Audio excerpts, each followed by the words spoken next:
The following program contains scenes and language of a frank and explicit nature. Viewer discretion is advised. In 5, 4, 3, 2, live now. David Phelps, Celebrity Boxing. Don't miss Trash Talking Radio every Tuesday night, 7 to 10. Yo, this is the Hammer Federation. Check it out. Trash Talk Radio. 7. Do it. Be there. Hi, this is Harry, sanitary engineer. You're listening to Trash Talk Radio. Next question, Jeff. Where are you? Right there. Yeah. I just want to thank TrashTalkingRadio.com. for all you've done to your bodies. It's still real to me, damn it.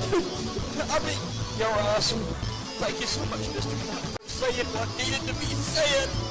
I don't want to see it. I don't want to leave.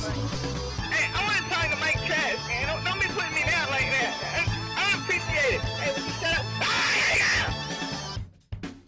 Hi, this is John Wayne Bartlett on Trash Talking Radio. We're on every Tuesdays from 7 to 10. TrashTalkingRadio.com. Hey, this is Uncle Paulie from General Hospital. You better listen to me. I end up with cement boots. Every Tuesday, 7 to 10. TrashTalkingRadio.com.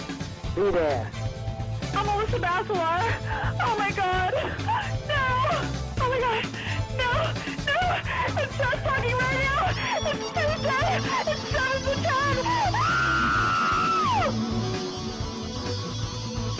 This is the Reverend Bob Levy, and you're listening to Trash Talk Radio. Only here, motherfucker.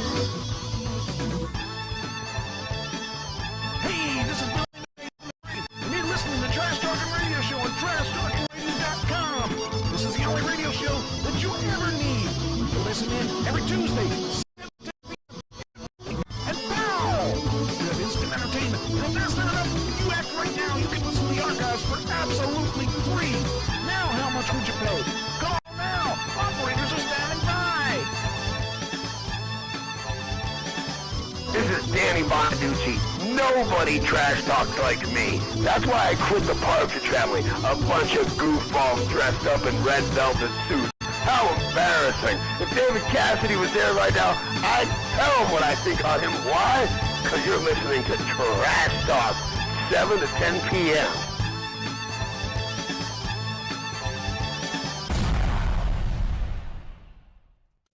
Welcome to the Trash Talking Radio Show. Please take a seat and help yourself to the snacks and beverages. The show will begin in just a few seconds. Are you ready? Are you seated? Please welcome your host. He is the singer/songwriter of the Uncle Sam Band. He is the host with the most, Mr. Tuesday Night, Every Woman's Fantasy. He is the manager of champions, singer of songs, and actor without a script. He will be the first against the wall when the revolution comes. He is a lover of life. He is a Tesla driving, song singing, talk show hosting, son of a gun. Please welcome the Vital Idol, Classy Mike Trash. The Vital Idol is here, has entered the building, and now I just got to figure out what I'm doing. Even though I should know what I'm doing, I got to hit this button. Oh, I didn't even set the freaking rats. Now it looks horrible. Oh, okay, turn that light on. That's why it looks horrible. I was trying to figure out why it looks horrible. Oh, I hit the wrong button for you then. Okay. Yeah, well, that is why, because the light isn't on. I was trying to figure out why it turned the wrong color. It's that's supposed to be yeah, just got to flip the switch on there. Just flip the switch down there, and I think it's on the other side. Over on there's two power strips over there. All you got to do is flip the switch in the one with the red button. Oh, well, that's one reason it wasn't working. It's not plugged in. So, anyway, welcome to the show. I see Ashley is here and Trish is here, and we're getting things rolling here. For some reason, the light is not coming on. Well, make sure you flip the trip the red button. It doesn't light up. Okay, so if it flips, it doesn't matter. They're both tied to the same one. There you go. Now let me look at it. Hey, there we go. We actually got. We are actually in light. There we go. Now all my. The Lord said, "Let there be light," and there was light. And now you walked into.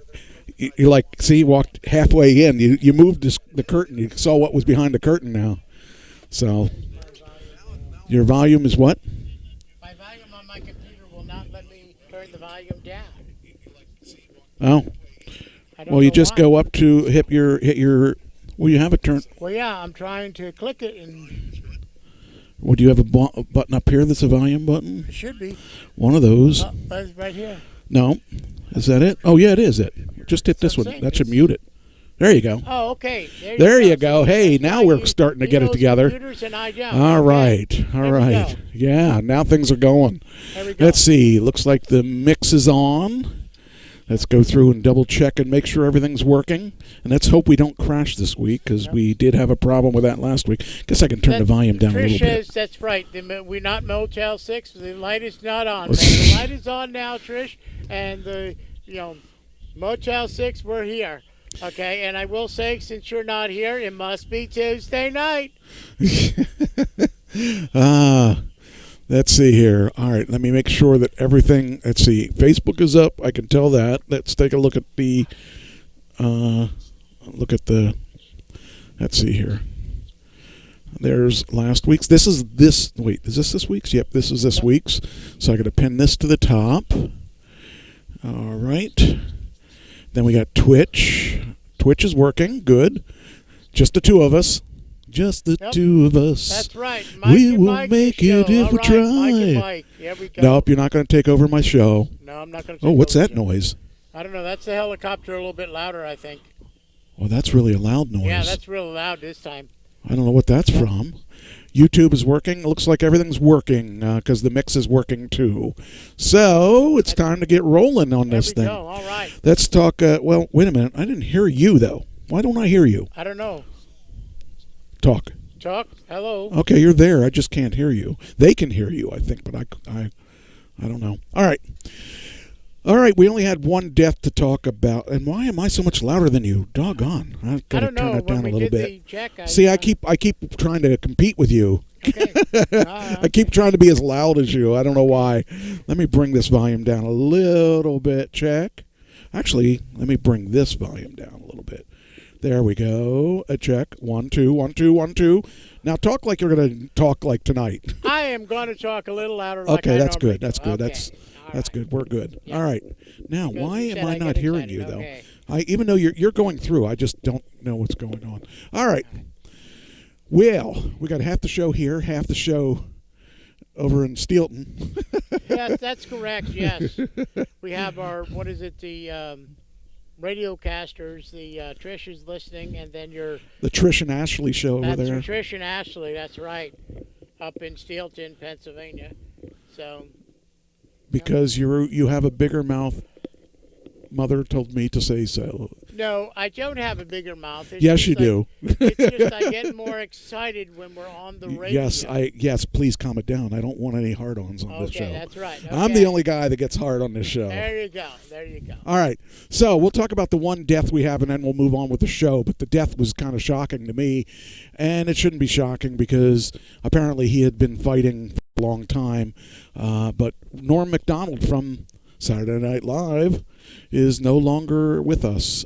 He was only 61, and he died from cancer. He had apparently been fighting cancer for 10 freaking years. I know my brother fought cancer for 4 years, and that was horrible. I can't imagine fighting it for 10 freaking years. Norm Macdonald, one of Saturday Night Live's most beloved alumni, died Monday. Nearly a decade-long cancer fight. He was 61. 61. That's barely living. Man.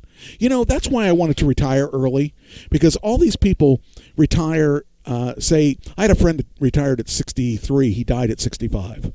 I had a friend that, all these friends of mine that died, that died like 2 years after they retired. That sucks.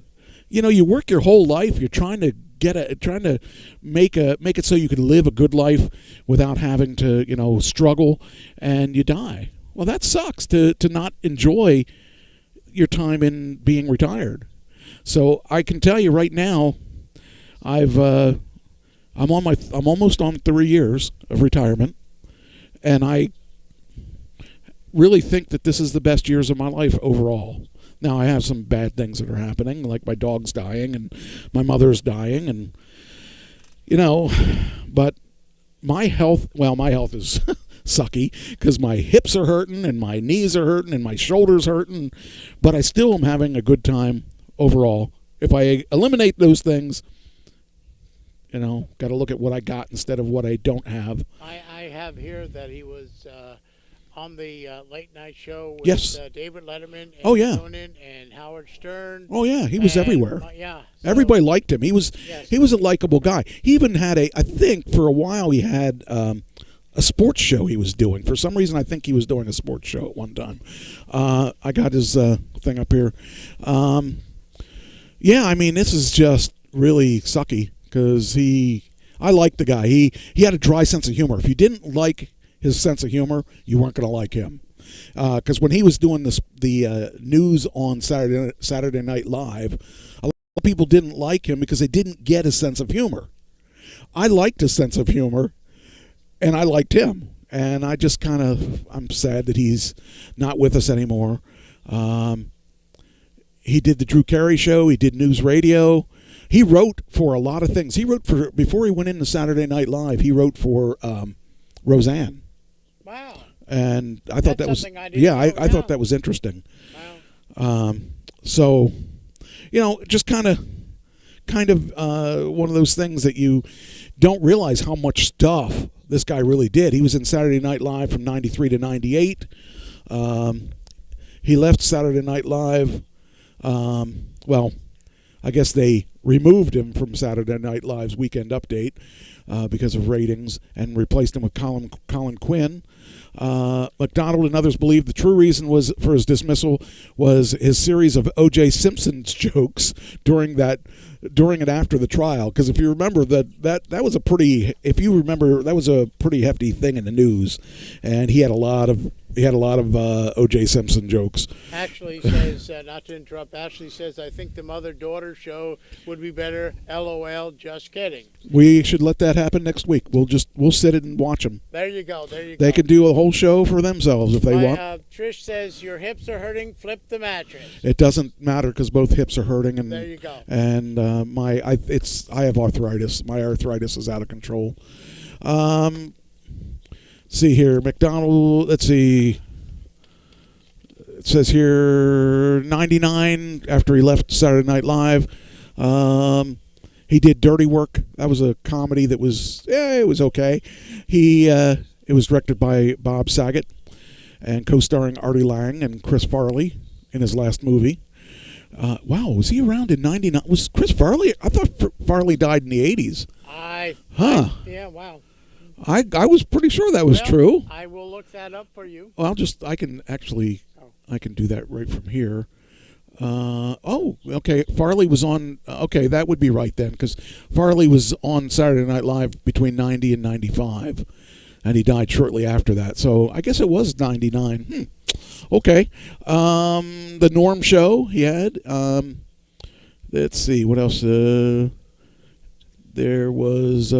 It said Chris Farley died December 18th, 1997 at the age of 33 in Chicago, Illinois. Yeah, I know he was filming. He was actually filming a Western comedy, and it was everyone was totally shocked. Let's see, 2005, it says he played a starring role for the second time in the motion picture Screwed with Dave Chappelle. He also was on the celebrity edition of Who Wants to Be a Millionaire, winning $500,000 for his favorite charity, which was Paul Newman's Hole in the Wall charity. He was in 2000. He made his appearance on Family Guy as the voice of Death, where he later was recast, the role was later recast to Adam Carolla. 2006 to 2009, he was the voice of Frank the Beaver, whatever that is, for a Bell, looks like Bell Mobility. He had, in September 2006, sketch comedy album Ridiculous, released by Comedy Central Records. It also had Will Ferrell, John Lovitz, Tim Meadows, Molly Shannon, and Artie Lang on it. I'd like to see. I'd like to hear that.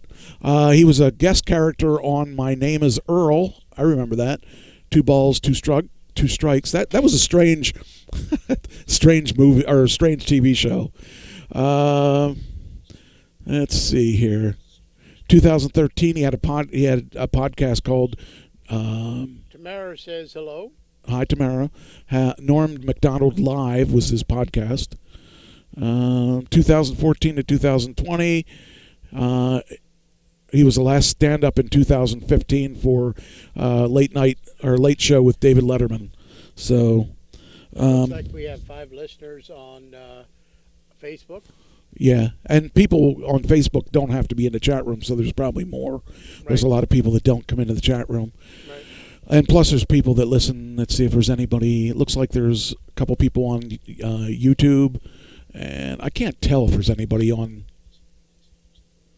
I guess I can tell. Usually we have those late listeners like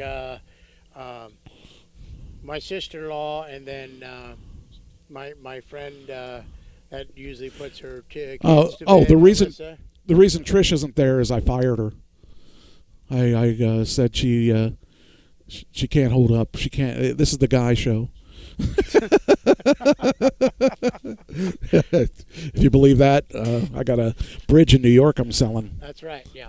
No, the real reason is she had something to do tonight that was a little, I'm not going to say more important, but she had something to do, and she decided to do that. Well, you should have gone down and got Connie, and we could have had her. That's right. There you go. There you go, Connie. Next time we're going to have you on the show, okay? Is that correct? You're okay. Next Tuesday, plan on it, okay? There we go. It says here in 88, McDonald married Connie Valancourt, with whom he had a son, Dylan, born in 1993. The couple separated in 1999. He had a gambling addiction, which was initiated by a six-figure win at craps table.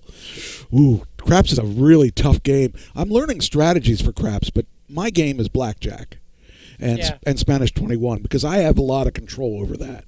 And with, there are some strategies I've seen for craps that I've been studying it because I'm trying to figure it out. And someday I may make a try at it. I don't know. We've been corrected. And I think Ashley said it is. You just said Mother Georgia next weekend. I'll tell you what. It could be an all-girls thing. It could be Connie, Ashley, and Trish. And we just sit back and watch. Okay. I'm going upstairs. I'll turn on the big screen and I'll watch. There you go. Between playing Unkilled. That's right. There you go. Yep. All right. All right, that's so that's it for not. There's only one problem though; they wouldn't know how to do the boards. And that's their problem. That's right. They gotta hire a tech guy. Okay. And yes, I'm not. He hasn't taught me how to do the tech yet, so I can't do it. You can't pay. And besides, we can't do it because we're guys. That's right. It's the all guy show. That's right. This is the all guy show. Yep, exactly. So anyway. So he had a nice long run in the entertainment and industry. So kind of sad that he died, but if he fought cancer for 10 years, I mean that's a battle in itself. Yeah, I'm fighting cancer with Buddy, and we've only been fighting it for 9 months, and my brother fought cancer for 4 years, and that was really I didn't even like him, and I felt bad for him. So I did what I could do to help him, but there wasn't much I could do to help him. The picture of the week is the ukuleles. I solved the question on where did these ukuleles come from, because last week I said I don't know where they came from. I got 2 ukuleles. 2 packages, so now I can elaborate and tell you the story of the ukulele. In July, I ordered it's called an extreme MIDI guitar, of which a ukulele is not, and I ordered a keyboard, which a ukulele is not. Right. So I complained that I didn't receive my products to PayPal, and they said they'd investigate it. Well, the next day, they said denied. I thought, well, that's weird because I didn't get it. And they said that it was delivered. Well, ironically, the only delivery I got was these 2 ukuleles. So I looked at the tracking numbers. Guess what? That is my Extreme MIDI guitar and my keyboard. They're not 2 ukuleles. They look like 2 ukuleles. Okay. But they aren't. So I went back to PayPal and I said, look, I don't care what they said. There's no way an Extreme guitar could fit in one of those unpadded envelopes. I know it looks a little padded. It's very little padded. But it would not fit in a bag that small. And there's no way a keyboard would fit in a bag that small. So I went back to them and I said, look, they claim they sent me my product. I never got it. This is what I got instead. And I told them I had pictures of it. So they said, okay, we'll reopen the case. So they reopened the case. Then I got a thing from them saying they want to resolve the thing, so they're willing to eat the shipping. I said, well, no. I'm not going to keep them. What am I going to do with these ukuleles? I wanted a keyboard and an Extreme guitar. Yeah. And I'm not going to take $20 back for a $110 order. Right. So I wouldn't either. So then it was about midnight that night, I got an email from PayPal saying you've been credited for both invoices, and I guess I get to keep the ukuleles. There you go. Don't know what I'm going to do with them, but I guess since I'm going to hang guitars in the living room, I can hang them in the living room. Trish wants to know what flavor it is. What? I don't understand that. What do you mean, what flavor is it? The ukuleles? It's ukulele flavored. I don't understand. I don't think I understand. Flavor. It says, what flavor is it? Am I reading that wrong? That's what it says up here. Okay, so I'm not reading that wrong. So the shipping you are going to eat. Oh, she wants to know because you said you're going to eat the shipping. No, I'm not going to eat. Right. I didn't taste it because I didn't accept that. Okay. Okay. All right. We were a little slow on that one. Okay. We were a little slow on that one. She didn't elaborate. So, anyway, so that solves that mystery. We will not have to worry about, not that anybody's worried about it, because even I wasn't worried about it. I mean, $100 isn't going to kill me. But it makes me mad that someone would scam other people like that. And I love PayPal that they took my side, and they're screwed with that. You're lucky because one time PayPal closed my account, and I don't even know why. And then they figured out someone scammed me on PayPal, and they're saying to me, because they scammed me, they closed my account. Well, and then I had to open another one. It was just, I said, you're telling me I never can open up another account? And I said, yeah. They said, yeah. So I opened another account under another email. Huh. I've had PayPal since they started. Yeah. And I've had a good relationship with them. I used to sell my CDs on there. Most of the things that's on your mind, we can read. Both of us. Trish said we should both be able to read what's on her mind. I can't think to that level. Okay. All right. Anyway, so case closed. I have 2 ukuleles. Maybe I'll put them on Facebook to sell. I could sell an Extreme keyboard and anyway. There you go. So that's that. All right. Next topic. Are you calling me a smartass or are you calling Mike a smartass? Now get it straight. You have to elaborate on this. All right. Movies. I saw a couple movies this week. Actually, this movie turned out to be really good, and I didn't expect it to turn out to be this good. It's a movie called... What? I'm sorry. Ashley goes, does that mean you can read my mind? Because we call her Double Trouble. She's just like her mother. So, yes, Ashley, that means yes. Okay, and Trish says both of us were smart asses. Well, yes, it's better to be a smart ass than a dumbass. There you go. Well, I mean, if the ass is the only thing that's smart, that's not a good thing. Well, That's why it wasn't working.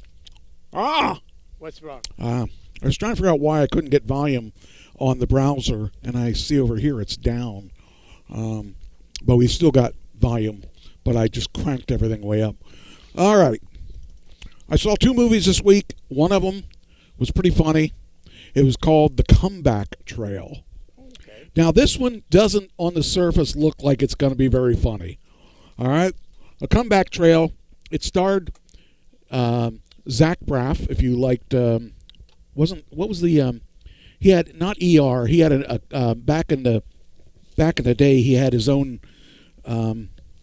nurse program. Freaking A. I'll look here. I have to look. Hold on. I'll be able to tell you in very short time. But he, Zach Braff, here he is, Braff.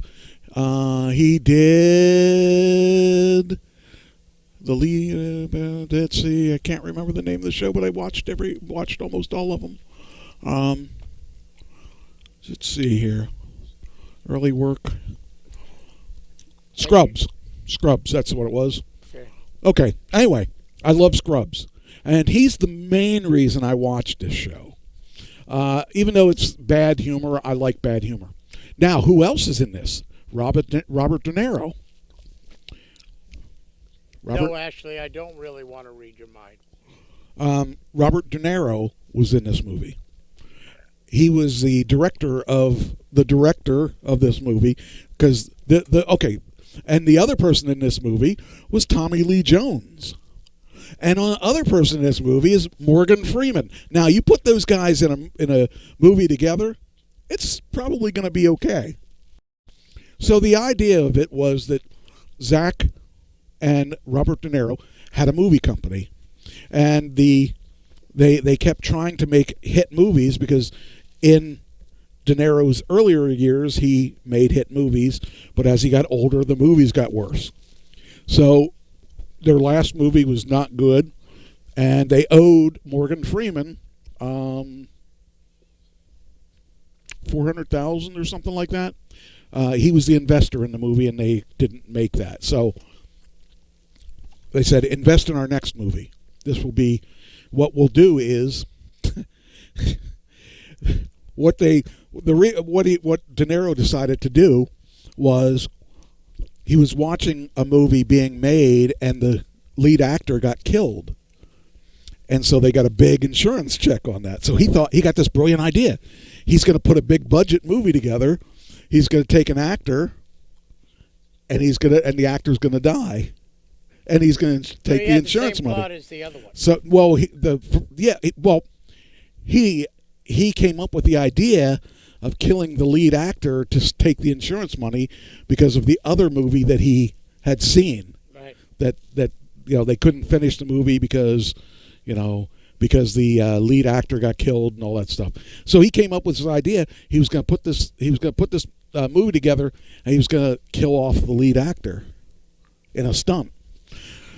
So they go looking for somebody, and it turns out to be Tommy Lee Jones was a famous cowboy actor who retired and was living in a retirement home and wanted to kill himself. Right. And so they hired him as a lead actor for this movie, and it was a comedy, and it was called The Comeback Trail, and it was supposed to be a Western. Nobody was doing it. It was set back in the 60s, and so nobody does Western movies anymore. And it ends up that Kate Katzman was the director of this movie, and it turns out that they couldn't kill the guy. Every time they tried to kill the guy off, the guy got lucky and didn't die. And the movie turns out at the end to be a hit. So it turns out to be a good movie. It was kind of fun. It was a funny movie. And here's a good review. If you don't get this film, shut up. Just hear the big three swearing was hysterical, especially Morgan Freeman. I thought it was a really funny movie, and I thought it was good. I think that it's a new movie. It just came out this year, and you gotta, if you take movies for what they are, and you don't expect too much out of it, it was a good movie. So that was one movie I saw.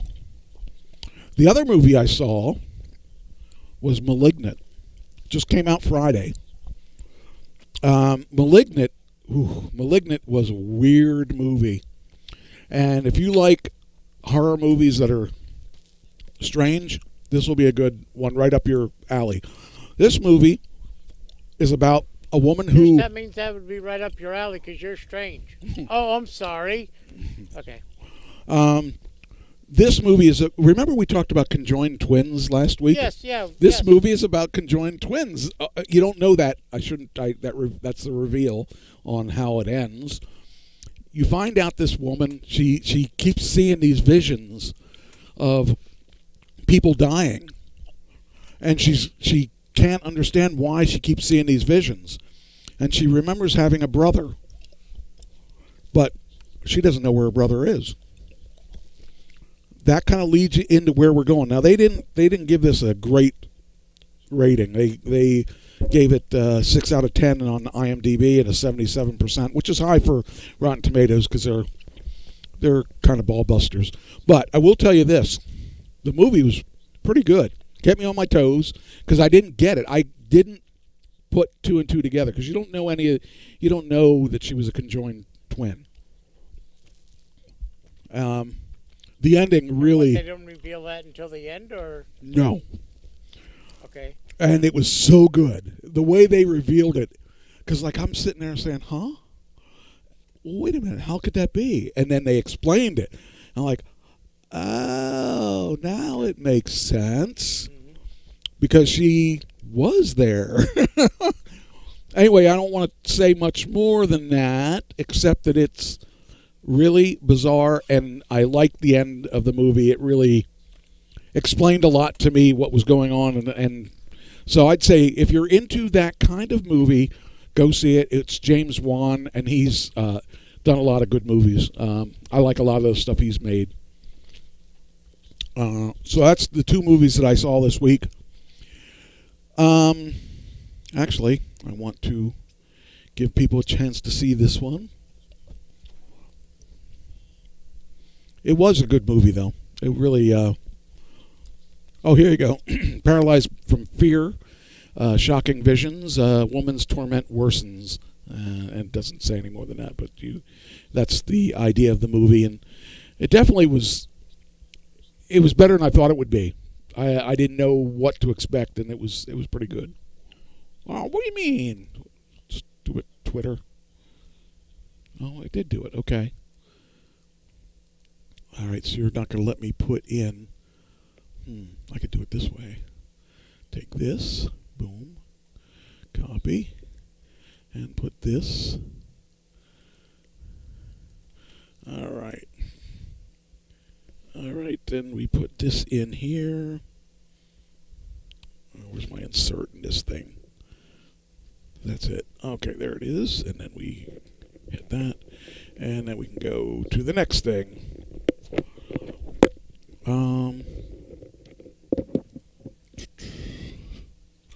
Okay, did that.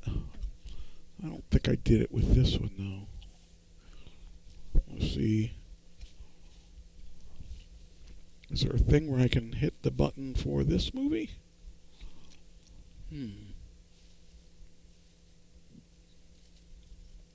All right, I don't know. I know there's a way to do this. What are you doing? I was looking for something. I thought I put it in my pocket, and I guess I did. And I thought I may have left it in the bag, but I did not leave it in the bag either. So that's all right. I thought you were going to leave me. No, I ain't leaving you yet. No. Not until about 10:30. All right, well, it's good to know. Yep. All right, let's see. I'm trying to see if there's any way I can share this, but I can't see a share button with it. Okay. I could do this. I could do it to there. They'll probably have it there. There we go. We'll share it to there. Yeah, I kind of like the comeback trail. I would probably watch that again.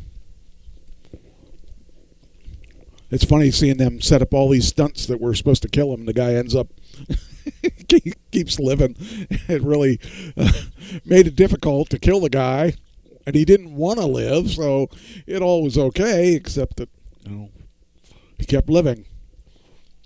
There we go. All right. Next, Shot. Oh, what are you doing? That's not what I want. All right, well, you can do it then. I'll let you do it. Didn't want to do it that way. All right. Let's skip this ad. Okay. Shanghai, strong second weekend with 35 million plus gate on that. And Malignant, DOA. I guess that meant it didn't do so well, which is a shame because I like that movie. Let's see what it says here. With the great success comes continued chaos for the theatrical experience this week. On the plus side, the domestic box office continuing its rebound during the pandemic with the second weekend of Shang-Chi and The Legend of Ten Rings earning $9.7 million on its second Friday. It's minus 67% for an estimated 3-day of $35.7 million or minus 53%. Now, whatever million, is that pretty high at this point? Because of, we're not seeing kind of low because the first week they did really good, but 9 million is probably a little light. It's the estimated 3-day was 35.7, but that's the third biggest weekend for September release after It. And It Chapter 2 did well. So I guess it did okay, because it did 35 instead of 39, and that's even with the pandemic.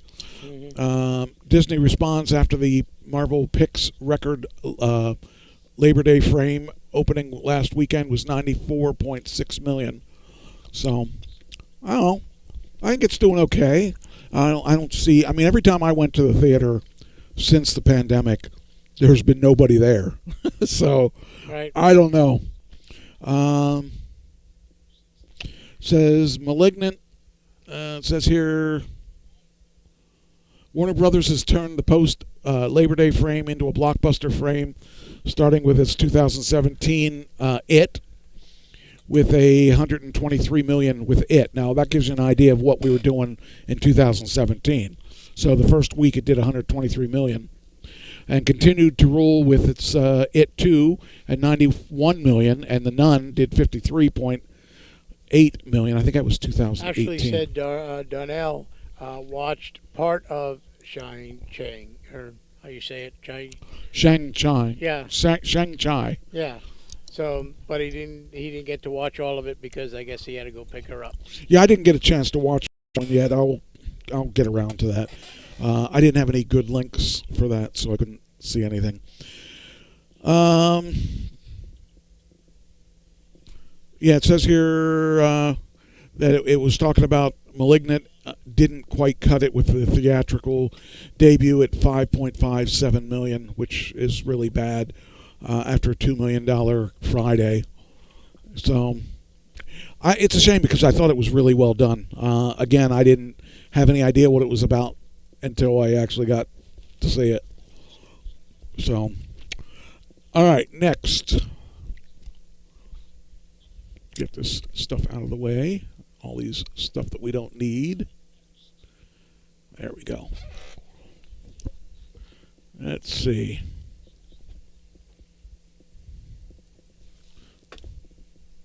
So I'm thinking of buying a Bobcat. Do you know what a Bobcat is? Well, the Bobcat is the thing that digs into the ground and stuff, isn't it? Or it helps you dig the ground and stuff? No, I mean a real Bobcat. Oh, yeah. No, just kidding. Yeah, I was going to say, yeah. It is. I'm looking at a Bobcat that's someone's trying to sell, and thinking that'd be cool because I could do the stuff I need to do landscaping-wise. Right. And not kill myself. I'll let you know what happens next week, but the guy has not been very cooperative with me. He's been a real pain in the butt. What's the width of everything? Well, you can find out when you come down. No, I'm not going to drive 40 minutes just to figure out just to figure out what the size of the thing is. Ashley said he didn't like the start of the movie because it was all in Chinese and you had to read subtitles. Oh, well, that's modern movies. All right, next thing. What do we got here? All right. Okay, we talked about the Chevy Nova by Van Halen. And would you like to guess what it brought in? I don't know. Wasn't that what dropped everything last week when we went to, or which one was it? So I don't know. Should we talk about this? Because last time when we did this, the Chevy Nova, we went poop. We went off air. So I don't know if we should do this. But go ahead. This Nova's pretty. It's a 1970, and it's actually a pretty sexy car. It sits low to the ground though. I thought it went out. I thought it right then and crashed. Well, yeah, there you go. So Look how low that thing yeah, sits. who would? I mean, Well, if definitely not taking it out in the winter. Not going to take it out on my road. Yeah. So I decided not to buy the it. bottom of that all the way. Look at that. Yeah. But that's the important part. There Halen. you go, Van Halen. There you go. I think I'll just wait for the sticker. Yeah. But it's actually a pretty nice car, and it has racing car seats. Sticker off the car. That's all. That's right. Well, guess what it went for? $25 million.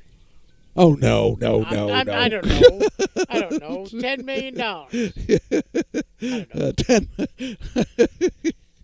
I have no idea. I have no idea. I can tell. I have no idea. All right, here's what it went for. Oh, what happened here? Oh, that's when it crashed last time. See, that's when you crashed. It's a 6-speed Nova. It went for, I think it was 90,000, if I remember correctly. 90,000. Okay. I think it was 90,000. Has 1,700 miles on what it's We must have lost Trish. She doesn't have any comments anymore. Maybe she's out. And yeah.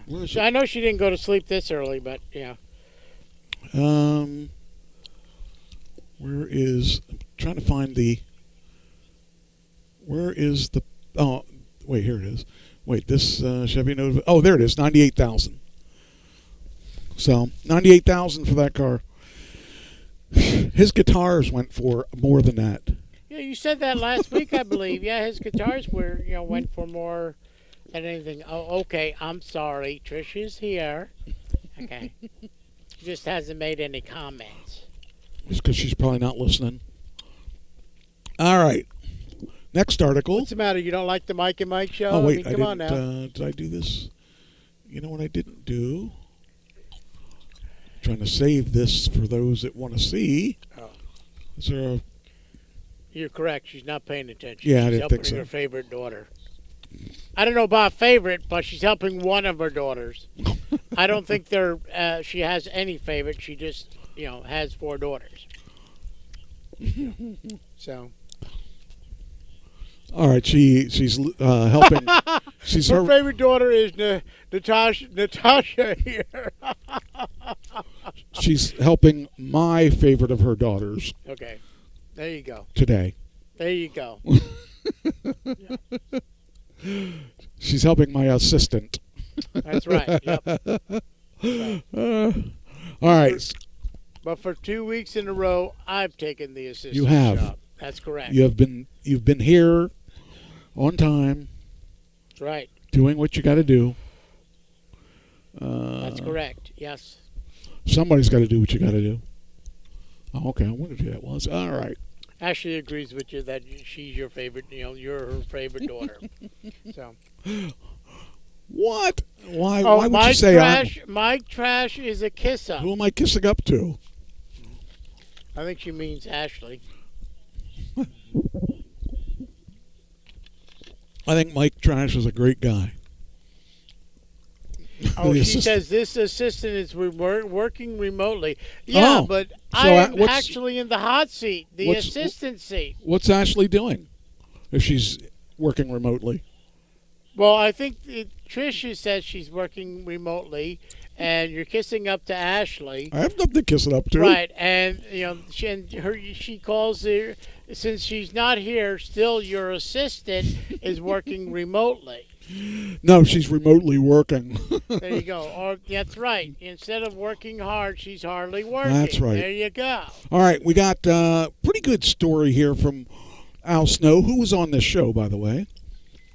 He heroically... Oh, you want me to do the bullshit? Okay, I'm sorry. Is that better? Okay. We have Al Snow, who was on... What the fuck? This is what happened when we crashed last week. Yeah. Was that a little bit better, Trish? Okay, I'm going to try this again. We had this person on the show, Al Snow, and he saved this kid from dying at the Riptide. I don't know if you've ever been in the ocean or not, but one of the things you got to worry about being in the ocean is if you go out too far and the Riptide gets you, you're dead.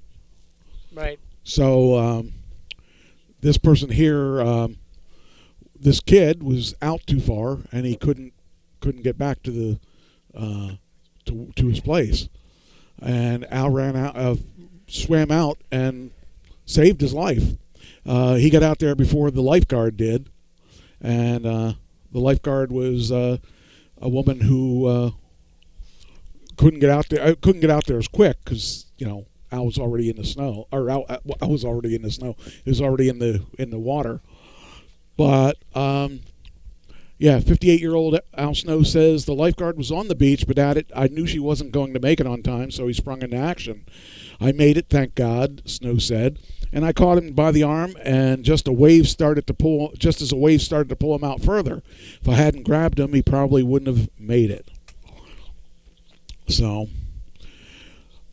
I think Al Snow's a pretty cool guy, and I am really glad he was able to save that kid. So Al Snow had a long run in the wrestling business, and I was glad he was able to be on the show. He looks pretty good, though, for, what do you say, 58? I think I said 58. So it's really cool. Really cool that he was able to save him. Yes, he's 58 years old. Yeah. So he resides in Louisville, Kentucky. Louisville, yes. He's the instructor at OVW. At least he used to be. So really cool. It's good to see good stories come through. Now, I don't know if you're familiar with the RFK situation, but you know who RFK is, right? Yes. And you know what happened to him, right? Yes. And you know who killed him, right? I don't remember who killed him, but I know... Sirhan. Yeah. Okay, Sirhan is up for parole. Now, if your dad was killed by a bad guy, would you want that person out of jail? Absolutely not. The kid said, he's served his time. Wow. The mother says, no. Absolutely not, right, yeah. Yeah. Sirhan's been serving life for the assassination of Robert F. Kennedy. Now he's up for parole, which caused a family rift. And we have a new listener, Mary, from Ohio. Mary, my friend Mary Moore. I thought she was in here before. It's a possibility, like maybe a couple weeks ago or something, but I don't know. I don't know. Maybe I'm wrong. Maybe I'm incorrect in that. But but anyways, so Sirhan is up for parole, and it's weird to think about it, but personally, the guy he killed him at he was a young guy himself. Wasn't it around the early 60s? It was 60s. Yes. Not early 60s, because that's John F. Kennedy. Oh, okay. I'm talking about Robert F. Kennedy. Oh, Robert. Okay, yeah. Here we go. It says the stakes were high in last month's California parole hearing, the 16th hearing for Sirhan.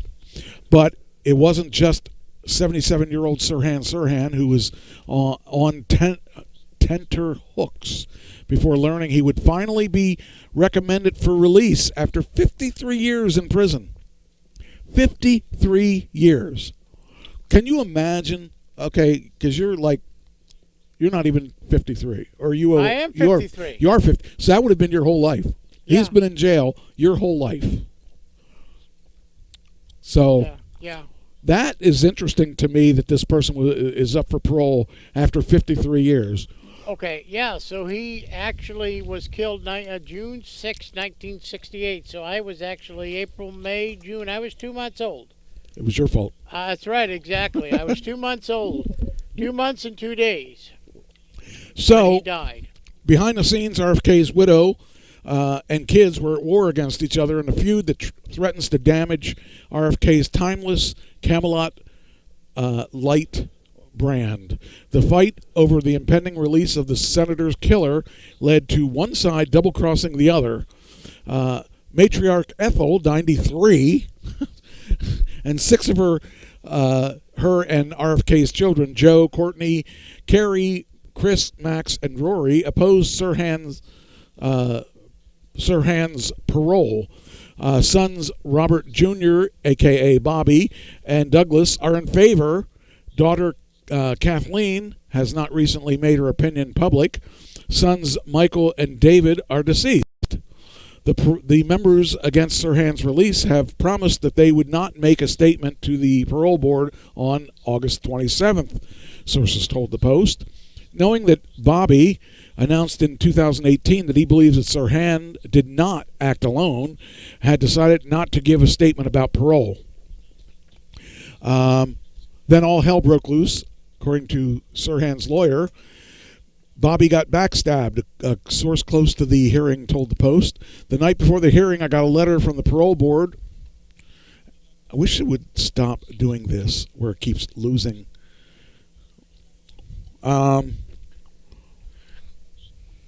It read, on behalf of the Kennedy family, we oppose the release of Sirhan.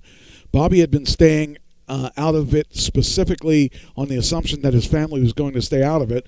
I got a hold of him right away, letting him know what happened. In response, Bobby, who has publicly called out his siblings in recent years for his opposition to vaccines, stayed up late writing a letter in favor of Sirhan's release that barely made it. When he was shot, he was close, wasn't he? Not like his dad, where the other guy was like, away. Didn't he kind of like? Oh, you're saying right up on? Yeah. He was guy right was up to him, and he went up to him and went bam, yeah. And then so how the other guy was saying, how would he acted? Like with an assistant. How would you have an assistant? You came right up to him in the back of the head and shot him. I can't tell you that. But anybody with the name Sirhan, I would throw in jail anyway. Right. Doesn't matter what he does. If he goes through a red light, I would throw him in jail.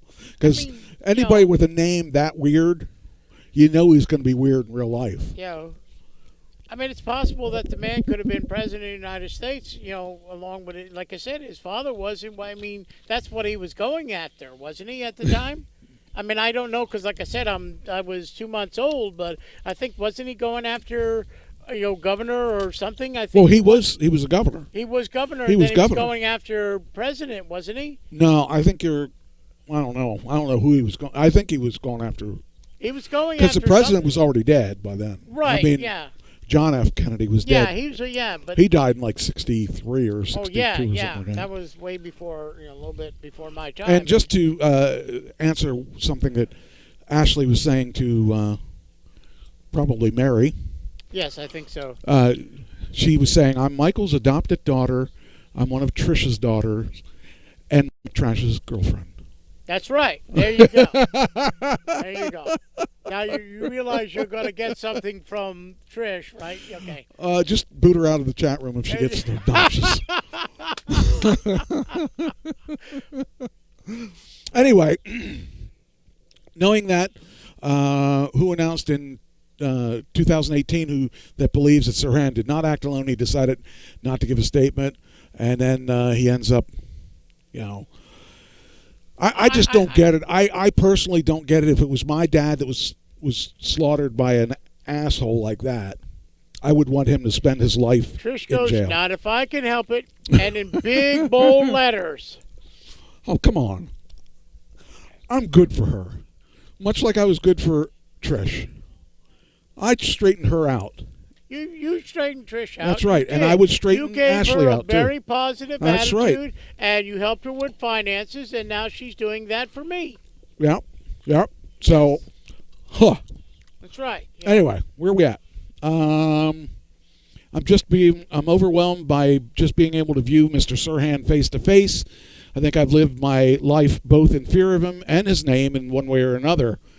And I'm grateful to see him as a human being worthy of compassion and love. I'm sorry if that gentleman killed my father, and very close up. First of all, I don't know how he got that close, because like I said, I was young. But and I'm only go by tapes and everything. Well, but back then it was different. Keep in mind that JFK was shot in an open car.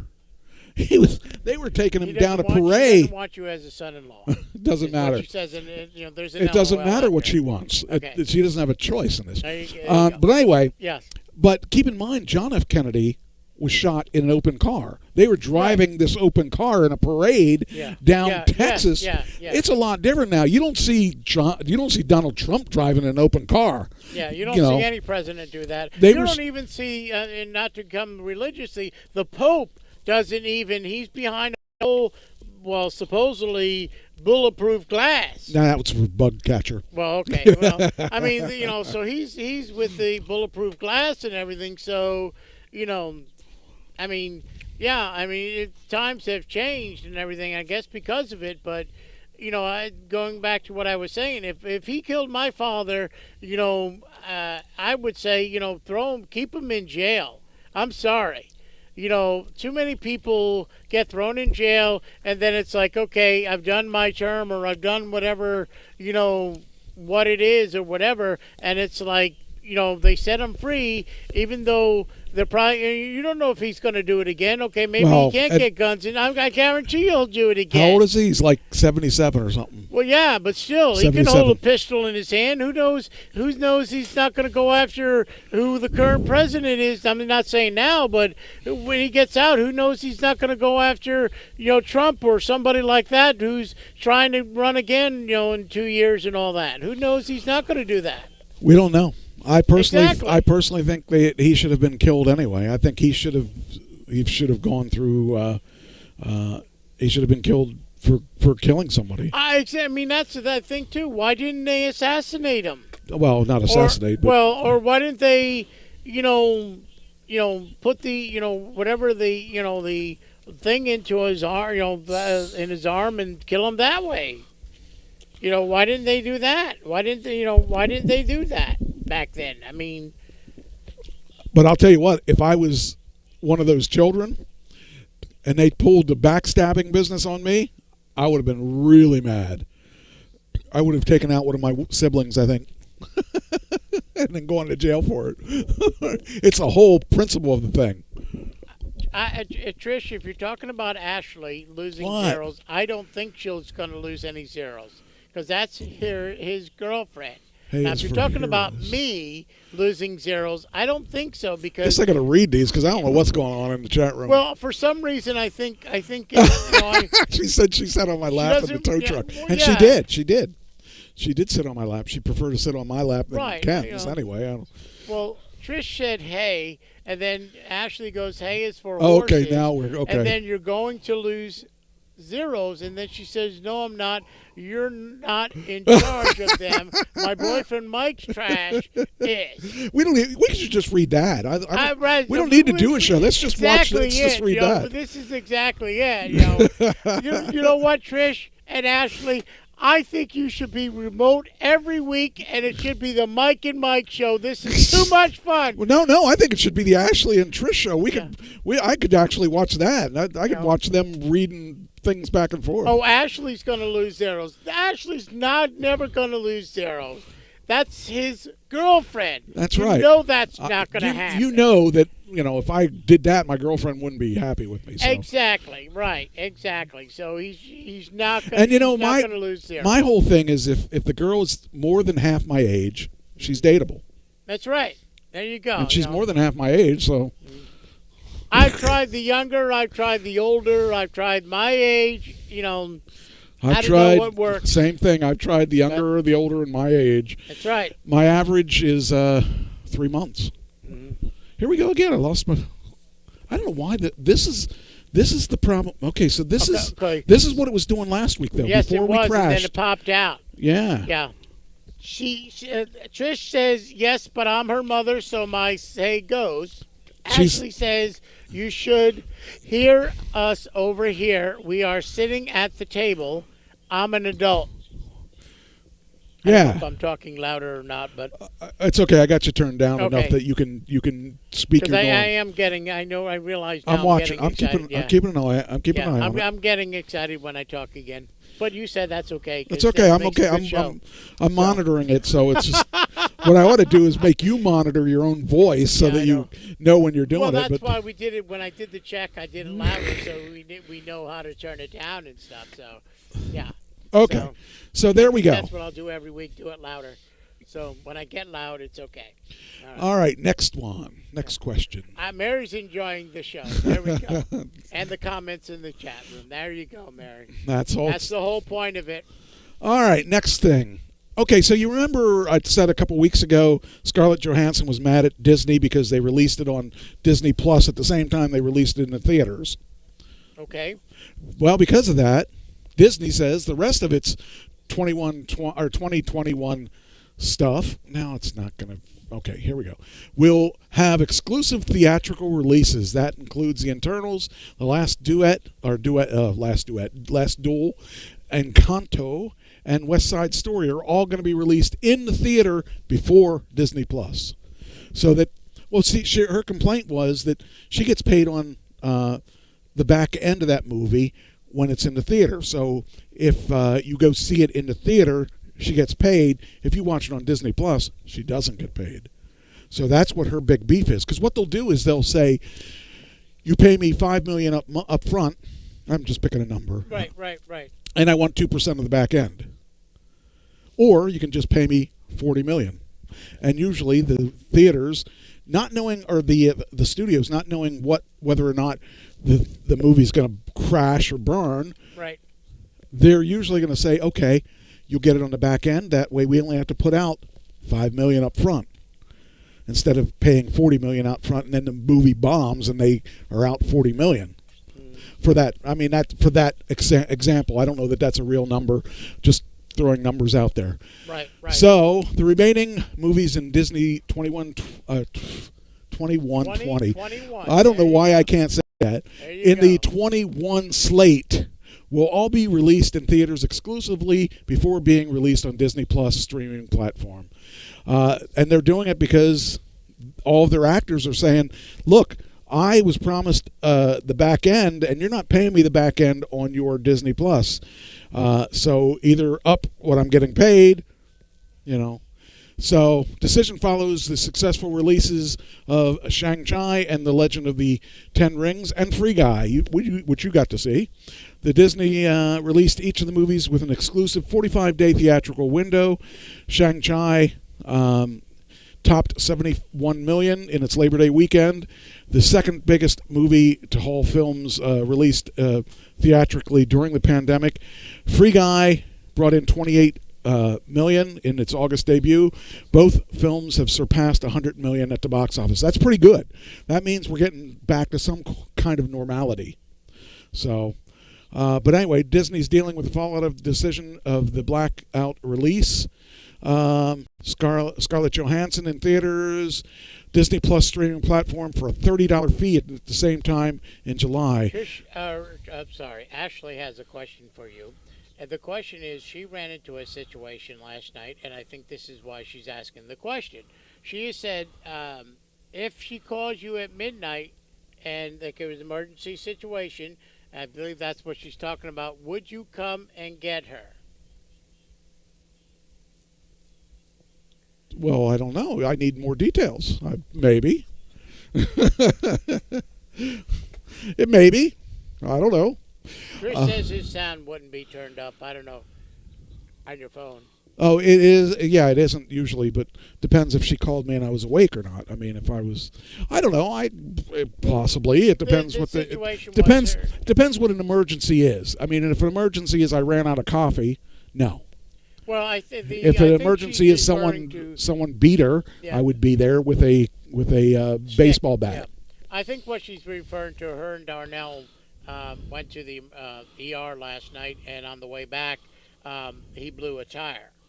And I didn't know he was that kind of guy. I know. There you go. Better blow a tire than other things. There you go. There you go. Yep, she blew it. Then she said to blow out her tire, and the car needed a jump. So, and I was going to get to that, Ashley. Yes, it needed to jump, and Oh, I I told don't know you. if I could jump that car or not. I don't. See, I have never jumped a car with my. I believe I can jump a car, but I don't know if I can or not. To be sure, I mean, I Well, would. the Tesla doesn't have a battery, right? It does have a battery. I have a Oh, it bigger. does. I have a giant. My whole floor is a battery. Okay. That whole floor is that you sit in, is a battery. Okay. So Well, would you bring the Jeep? no, I don't like to drive the Jeep. I don't want to drive the Jeep. Well, I know that. That's what I'm saying because that's gas powered. So, yep. Okay. Trish says use the Jeep, but he answered that No. question, Trish. I'll use your car. I don't want to drive that Jeep. Well, that's what I told her. I said to her, "Why didn't you wake us up?" And Trish and I, meaning, and say, hey, I need a jump or whatever. Now, Luckily, I mean, she may have to jump me later on. I mean, right? Yeah. There you go. It's not. I mean, it's just common courtesy. You're going to get some comments about that on Trish, because she knows she would be saying that if she was sitting next to you. So, yeah. Yeah, I'm I waiting for that in the chat room. She's when it trying- comes to a filter, I don't really have one with. Trish, stop your face from being red. And stop palming your face, because Yes. Anyway, all right. She just went, "Oh my God," in big letters. And Trish just said no. Mary's laughing her ass off, which is good. That's the whole point, Mary, of the show. That's very good. And again, this is not script, so. What do you mean? Oh, wait, I got to turn the page. So yes. So. All right. What was I saying? Oh yeah. So here. Talking about Disney and. So Scarlett was complaining that she didn't get her fair share because they were streaming it the same day release, and actually HBO does that with Warner Brother movies.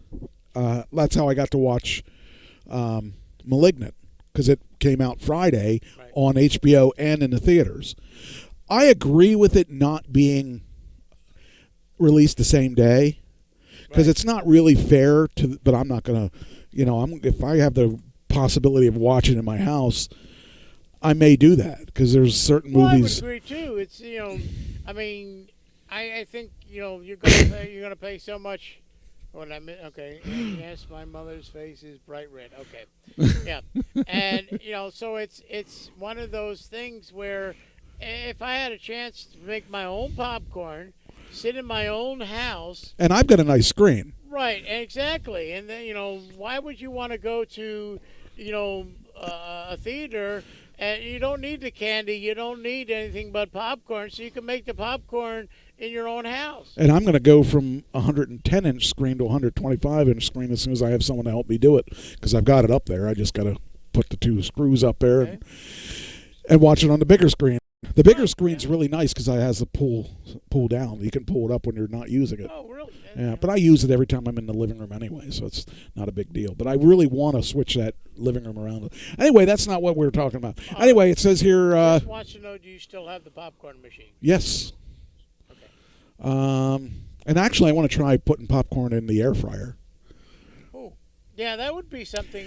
You let me know how you work. I got to figure it out though, because I got to figure out how you got to cover. You got to cover it. I would think.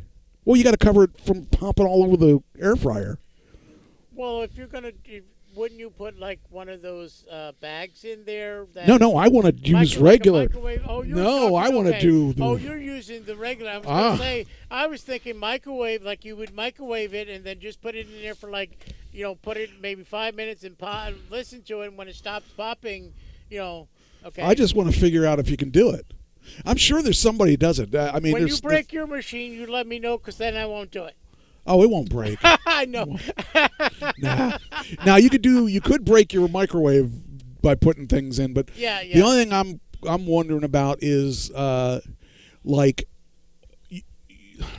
when Trish you put said the same thing. You tried in yours, and she doesn't want to ruin hers. Wait a minute. I own I own 2/3 of that yet. He I own still two. owns it. We don't own it yet. So if you're gonna screw it up now because I own 2/3 of it. We don't own it yet. We don't. I figure I own the door and the. Yeah, we don't own it yet, Trish. Yeah, we don't own it yet. All right. Anyway. Here the actress' salary was partially based on the box office performance, which she stood to lose a significant amount. Disney has disputed the merits of the Johansson suit. Black Widow brought in $80 million at the domestic on its July 9th opening weekend. Here we go. There's the answer. We have an answer already. Thank you, assistant. Here it is. There's the answer. See, you're slipping. You should have looked it up. Here it is. I don't understand. She looked up. Ever wanted to pop popcorn in your air fryer? Well, that's possible. See, there's a chance to. I think I'll have to save this because I want to figure out because that'd be kind of cool to do it in the air fryer. So the answer is yes. Yes, right here it is. Yes. Popcorn method. I'm sorry, I'm slipping, Trish. Okay. Air fried popcorn seasoning. The pros: fewer chances of overcooking, consistent and less mess. Cons: usage of a small portion. Corn kernels stick around the heating element. Wait a minute. Why would you have it around the? Oh, okay. I'm gonna have to read this when I have time. I'm gonna read this, but. Trish said she also has a $100 gift card if you really want it. But I thought we weren't giving him the $100 gift card yet. Oh, she doesn't want me throwing it in her face. She's like me. Oh, here's another one Ashley gave me that I didn't put in the. I might as well look at it now. This is a weird thing that I got from Ashley, and she said. Oh, I'm sorry, Ashley. Yes, I saw this on Facebook. Yeah, I thought it was weird. I saw this on Facebook. It says, male giraffes will headbutt females in the bladder until they pee. That sounds like disgusting. Fun. It sounds fun. I think that's disgusting. Now, the next part's disgusting. Then they drink the urine. They drink it, yes. To determine whether the female is ovulating. I'm not really into the drinking part, but I'd love to headbutt a girl in the sure, bladder. I would love to. Yeah, that part I would like, but what the heck? I'm not going to go and drink their pee. No. To determine something. No. I thought that. Now I want to know what she was looking for when she found that because what are you looking for? What do you? I told her to stop that. I had it. Okay. Oh Lord, helps us. Okay. Mary says, "Oh Lord, help us." Okay. This must be the weirdest. My show is the weirdest show out there. What other show can you listen to where you can hear about Sirhan? You can hear about Norm Macdonald's death. You can hear about a giraffe headbutting another giraffe. Headbutting a giraffe in. I mean, this is an all-around show. There is something for everybody in this show. There you go. So, all right. Time to move on. Oh, wow. We got more comments. I have to put my glasses back on. Okay. Do you remember I talked about the movie Jolt last week? Exactly. That's how I found it, too, Ashley. Uh-huh. She says, you asked where she found it. I'll bet through Facebook. I bet she looks at giraffe porn. Oh, okay. Mm-hmm. No, you probably look at horse porn, right? I remember when I was. Do I want to reveal this? I don't know. I don't know what you're saying. I remember when I went. When you were little, you. Well, no, no. Well, yeah, kind of. When I was married the first time, I lived in Chambers Hill. And I had my brother living with me Trish next. Said her secret is out now, and Ashley goes, no. And my brother lived at the trailer next door to me, so I lived in a trailer park. I lived there first. The trailer park had this trailer up for sale. This must have been the 80s. Anyway, he bought the trailer next to me, and this is before. We're talking about the 80s now, so there really wasn't. Early 90s. There really wasn't much. On the internet. There was no internet per se. I know that he and I just had modems, and we were streaming. We had modems going at like a whole 2400 baud. I mean, that thing was screaming like a turtle. Anyway, I remember there was a controversy, and it was, what was it called? It was three men and a horse is what it was called, or something like that. And I thought, well, what is that? And he said, it's exactly what you think it is. And I did turn it on, and it is exactly what I thought it was. 3 men doing the horse?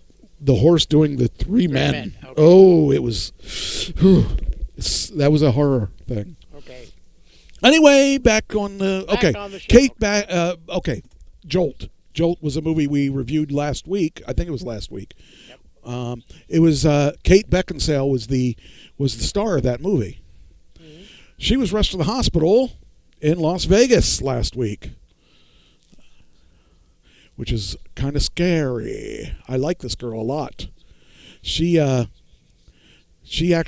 did a pretty good job of that movie. And I hope she does okay. I hope she's okay with...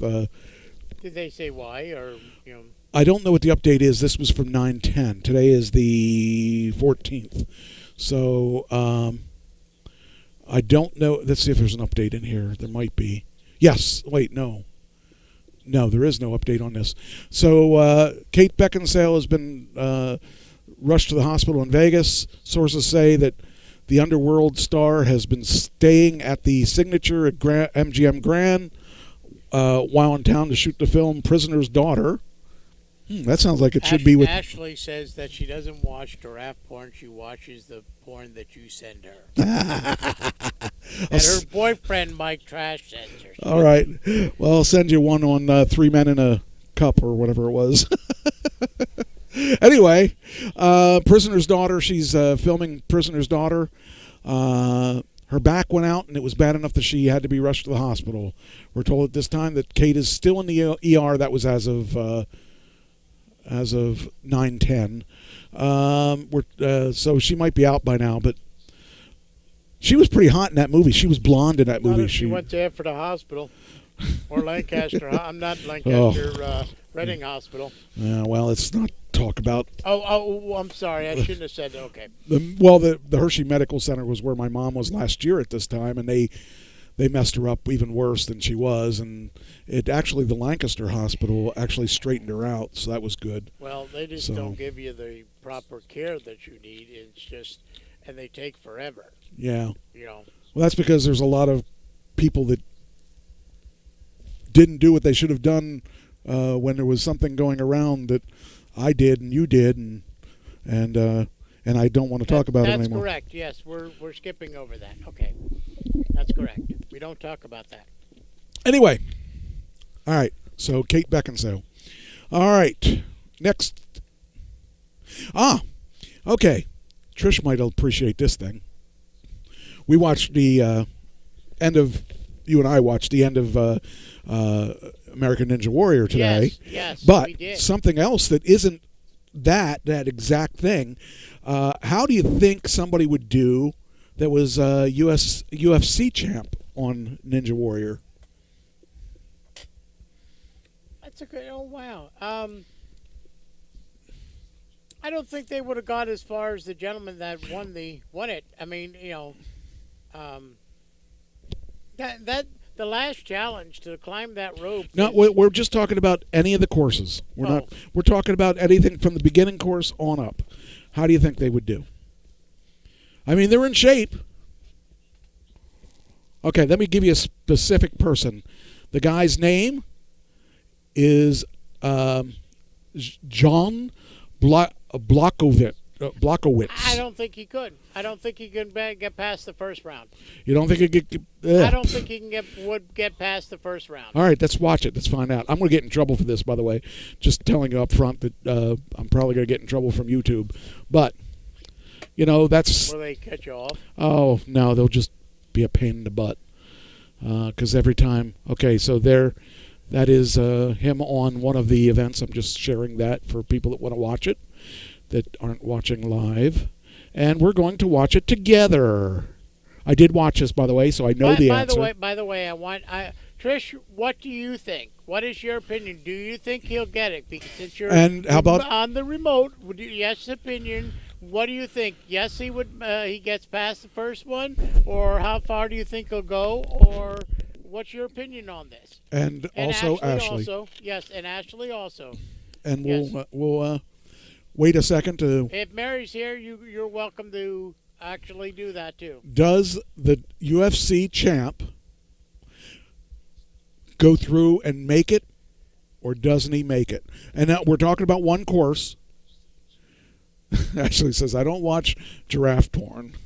Oh yeah, that's what I was saying. Yeah, she watches what you give. Yeah, you just saw that. I'm just glancing up, and glancing up again. Okay, yeah, because I already said that. Okay. Yeah, I'm waiting for Trish and Ashley's opinion. Okay, Trish says yes, he will at least get the third obstacle. Okay, third for Trish. Let's get one from Ashley. I just said he won't make it. Well, what do you think? He won't make it through the first obstacle, or you think it? Oh, he'll make it past the first obstacle. Okay. I think I would say he won't make it past the fourth one. Okay, and Ashley. Ashley, hurry up! Come on, you're holding up the show here. Yeah, you're holding up the show. Let's go. Let's go. Stop thinking about my sexy body and answer the question. Mm-hmm. Trish Strong. It's Monkey in here. Smokey in Smokey. here. Ashley's Monkey. Thinking. Oh, Ashley's thinking. Okay, yeah. No, that's right. Look for the monkey. That could be where the smoke's coming from. Yeah, she's Smokey. Yes, I think he will make it. The whole course? The whole. Now this is just one. I think there were 4 or 6. Yeah, I think there's 6 events. 5 or 6. Well, in the first, I think the first is like 5 or 6, ain't it? Yeah, it might be 5 or 6. I don't know. Yeah. Do you think he'll make the whole 5 or 6? All right. Okay. And is Mary answering or not? Is she there yet? I don't know if Mary's still here or not. There's 5. And anybody else that wants to answer, we're about to start it. So okay. Yep. We're going to start it right now. Here we go. Can I make this bigger? I don't see anything to make it bigger. Okay. No. All right. This is Jean Plukowitz. Ashley says at least 2. And you said how many? I said 4. And Trish so we said got 2, 3, 4. Oh, we do have 2, 3, 4. Okay, let's see what it is. I'm going to take and turn off the volume here just so that I don't get hammered. They're introducing him, and of course it's in another language because he's not American. He is Polish. Mary, if you're there, you want to answer, you can still do that. You have until he starts running his first to give an answer. So, Zadowick, he's an ambassador, blah, blah, blah, blah, blah, blah, blah. Come on, can we can go past this. Oh, here he is. Here he is. That's the guy. Right there he is. He's definitely fit. And if he doesn't win, he can at least beat up each event. All right, here we go. Here we go. Oh, come on. Mary Shut says up. the 4th one like me. All right, let's go. Let's go. Let's see what we got an answer of. Oh, stop talking. I don't want to hear you talk. I want to see you do your thing. And, of course, I'm used to seeing our guys, but this is the Polish version of it, I believe. All right, here he goes. Beep, beep, beep, beep. He's going across the stumbling ladders, or whatever they're called, stumbling steps, and he makes it across there. There we go. There's 1. So and nobody said 1. Nobody said 1. So if he falls here, that's it. He made it. 2. Okay, so we're up to 2. Ashley is wrong. Well, it depends. If he doesn't make the next one, if he falls on 3, that's what we said, right? Yep. So no one said. Well, I thought that was make 3. Is that fall on 3? I'm sorry. I don't know. It's up to you. Said he would fall on 3, or he would not make 3. Okay, we made 3. Okay, we made 3. We're up to 3. Yeah, I thought we were choosing who. Here we go. Would Here we not go. Make. Here we go. So Here we go. This is mine. He hopefully he does not make it through this. He's smiling. He's happy. I couldn't think. I couldn't do that. Make it through this one. Whoop, whoop, whoop. Oh, okay, Mary so and we I got. were correct. He did not make it through 4. He made it through 3. All right. Well, we got an answer. So there you go. Just kind of fun. We might not get caught because I put a thing over top of it, but we might get caught. Looks like he did it on purpose almost. Well, he never went for that other one. Either that or Yeah, I don't know. I don't know. He could have slipped. I don't know how I would have done on that myself, but some of these things, I look at those and I'm like, how in the world do they do some of these things? Some great minds think alike. You know? Okay. So that was the answer to that. So we got that. Let's see. Next one. We got Jeopardy fans. I know that Trish likes Jeopardy, and there's probably a lot of people that like Jeopardy. Jeopardy fans are rejoicing over the show's incredible well, announcement. On the fourth one, Ashley, not the third. Okay. Jeopardy fans are rejoicing over the show's incredible announcement on Instagram. Do you know what this announcement is? That Alex Trebek is coming back. No, I'm just teasing. Alex Trebek has risen from the dead. Yes. Yeah. Really? You're kidding me. You got to be kidding me. Okay. Would I kid you about something like that? I don't know. I would. Every night, fans remember longtime game show host Alex Trebek while watching Jeopardy. Now, more will feel incredible impact through a new center aiming to help people experiencing homelessness in Los Angeles. Before his death in November 2020, following a battle with stage 4 pancreatic cancer, Alex and his wife Jean reportedly donated $500,000 towards the nonprofit organization Hope of the Valley Rescue Mission. Their donations went towards the transformation of a 23,000 square foot roller rink into a housing facility for those in need in the San Fernando Valley. Wants to see you try it. Oh, I couldn't do it. I'm telling you right up front.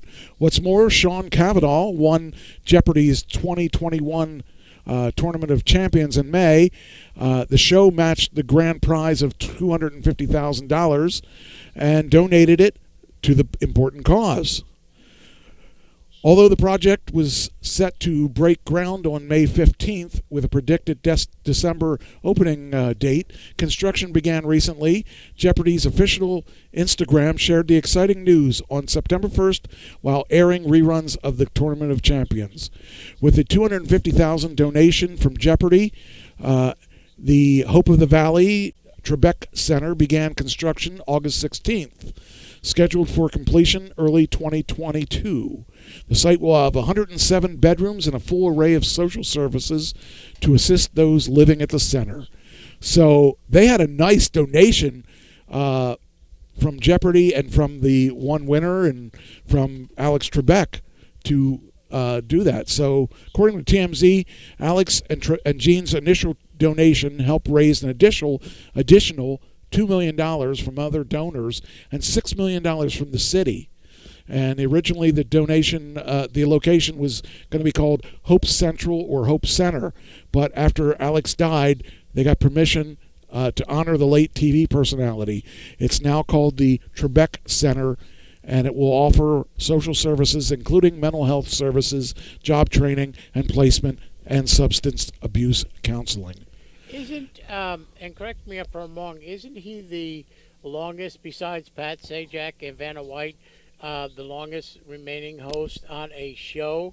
I couldn't tell you. Yeah, I know, because all the other ones I think have gone out. I think Pat Sajak and Vanna White have been the longest on a show, on their own, like their own host. I have never watched a show. Never watched a show. Wheel of Fortune? Never watched it. Never watched either of them. Yeah. Well. Never watched Wheel of Fortune. Never watched Jeopardy. So, but yeah, I thought that was really interesting. It'd be really, it's kind of cool to call it the Trebek Center because he helped get it rolling. So, I am very happy that that is the case. One close to my heart is this movie that's being filmed right now. It's a biopic, and do you care to guess who? Who the biopic is for? I don't have no idea. Well, brother, I'll tell you this.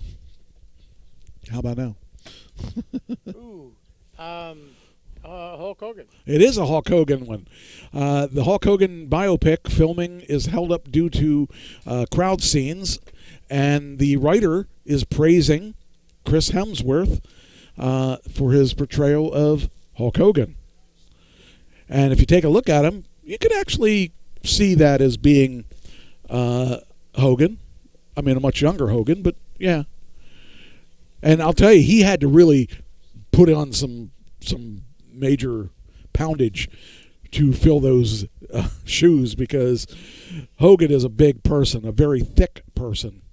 But and most Hollywood stars aren't 6'5".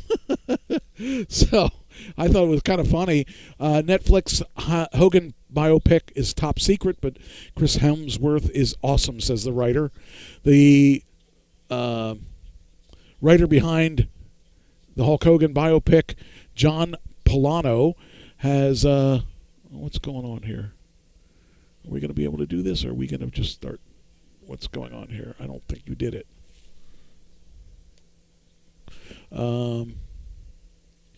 Okay. Oh, what was that? What's M? I wanted to send it to there. There we go. Okay. Oh, okay. So what you did was you. All right. So then, when I put it to Twitter, are you going to do that again?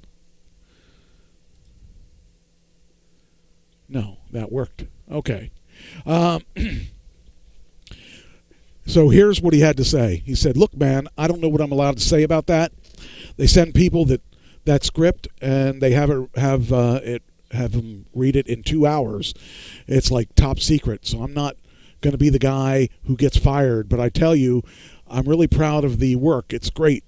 Coming from theater, I like to write for actors, and Scott Silver, who co-wrote that with me, who was like a mentor in my earlier career. Some of my favorite scripts were written by him, so I like the work, the joy to work with him. But I love writing for great actors. I think Chris Hemsworth, like these guys, he's awesome. You can make him funny and tragic and all that stuff. I'm really excited to see the movie, and hopefully, I don't know how COVID-friendly that movie will be to shoot, because they got to have like 30,000 people in the crowds in some of the scenes. So hope eventually they can make it. I can't wait to see it someday. I'll tell you, I'm anxious to see it. I really want to see it, because Hogan has an interesting story on how he became Hogan. His early years, when he was trying to train to be a wrestler, somebody shot on him and broke his leg when he was going to school to be shot means it's a term wrestlers use, means that they really did the move on him and didn't pretend to do the move. So the guy shot on him and broke his leg. So, Netflix Hulk Hogan movie will follow the Hulkster's rise through wrestling ranks during the 80s, and will likely cover the explosion of Hulkamania in the WWF during the rock and wrestling era. The movie's likely to feature portrayals of other legends in the sport, like the likes of Roddy Piper, King Kong Bundy, Andre the Giant, Randy Savage, The Ultimate Warrior, Sergeant Slaughter. The project was first announced back in February of last year. And I'll tell you, they could actually take a lot of the actors that were in the Rock series that The Rock put out, the Life of the Rock, or what, I forget what it was called, but that would be interesting. So, anyway, I'd like to see. I'm anxious to see this movie, because after all, he's been a friend of the show's. Next, oh, okay, yeah, this is a. I know you're a big fan of cricket. That's where you say, yes, I am. Yes, I am. Okay. Did you ever watch cricket? No. Do you know the best part about cricket? I don't know. Not a whole lot, but the best thing about cricket is this article here that I'm just going to talk about. Dog on the Loose gives Americans a reason to watch cricket. This dog stole the action. This dog ran across the field and took the ball. So you can't really say a whole lot more than that, but the dog definitely added some interest that some of us probably would have never seen. Let me see here. Let's see if they do that. I think they did it. Okay, I'm going to see if they'll play it. It looks like it's not a Netflix. Okay, the moment an adorable dog named Dazzle decided to play. So here we are playing cricket, and the dog runs across the field and grabs the ball. And the winner is the dog. Oh, boy.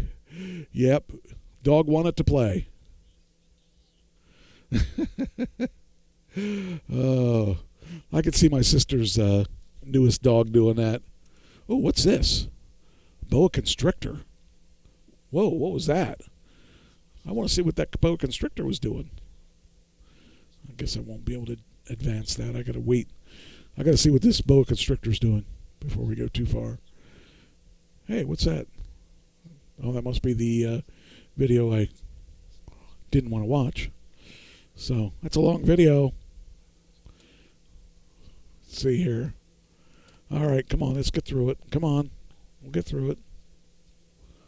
There we go. Oh, wow. What is this boa constrictor doing? Ah, he's going in down New York. Going down the sewer, ain't he? This is in New York. Oh, yeah. Ooh.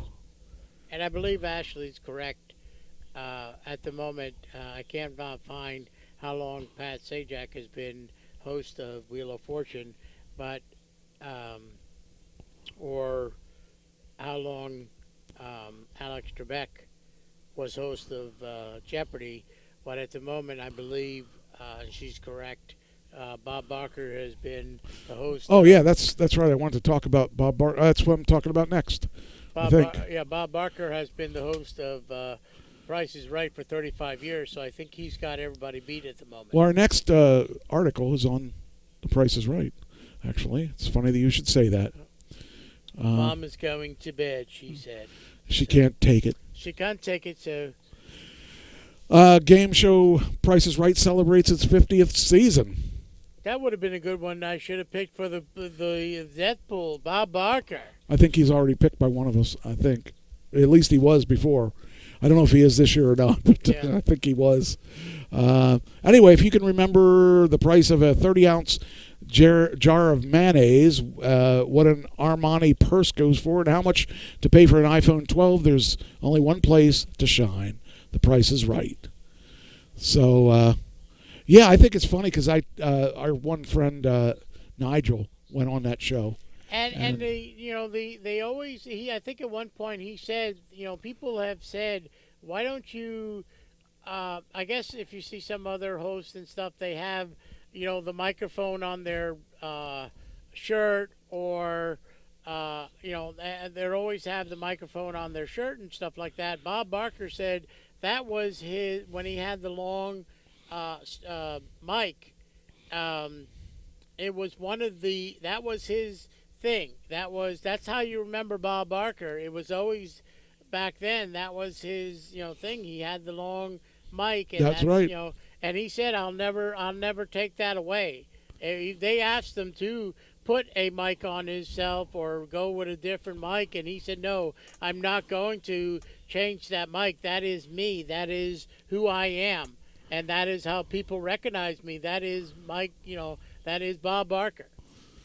It's funny.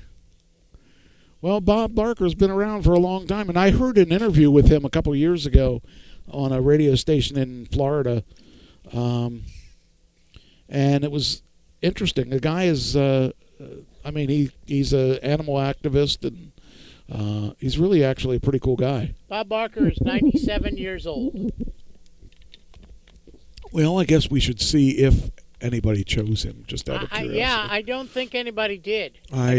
Unless I know he was earlier, one of the earlier guys that we chose. Let me see. Here is. Yes, he's on mine. Okay. In fact, I'm the only guy with a point right now, and with 40 names. Yeah, you got Ed Asner, didn't you? But with 40 names on here, I really thought that we'd have more than one, but no. Well, I believe I got with some of mine here. I think I got a pretty good shot with some of them. I'll tell you what, a lot of yours are ones that have never come up with any of us before, so that's interesting to me. I think looking at them, I think Did you notice that? What is it?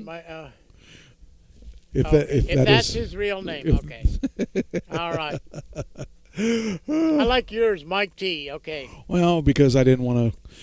I wanted everyone to know which one is you and which one is me, so it's just easier to do it that way. Right. But nobody. We all have 40. We have 40 different names on here. One has gone. Yeah. So. Well, didn't we now, do this? in honest, we did this a little late, though. Well, that's what I was just going to say. Yeah. In all honesty, half of these were done at the beginning of the year. The other half were done, 2 weeks ago? Yeah, 2 or 3 weeks ago. So I'll give you a little leeway there, but I just think it's funny how, By the way, who's Mary Jo Catlin? Well, give me 1 second. I believe. I would hope you would know. I don't remember. And who's Damon Wilson? Damon Wilson is from Sanford and Son. Okay. The son actually of Damon Wilson. Those are the only two I didn't know. Okay, it's a C-A-L. Okay.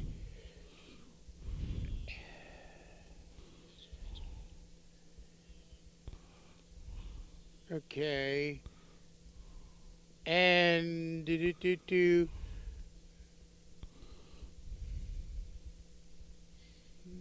that's not one. Evidently, Didn't I have? She was on MASH. Bob Barker. You may have. You had. I think you had Bob Barker last year, by the looks of things. Who? Trish. Trish, yeah. By the way, I got last year's by one, the last second. I think I got Alex Trebek was the one that put me over the edge, over the top. So. She is. I don't remember. Okay, not a big deal. Not a she big was deal. with the mascot costume with Mrs. Puff. With what? Mrs. Puff is what it says. I have no idea what Mrs. Puff is. I don't know either. Let's take a look. Mary Jo, here we go. An American actress. She's a cast member of Square okay. Boss. She was the maid on. She was in The Facts of Life, and she was also in. She doesn't look like herself there. She was also in. SpongeBob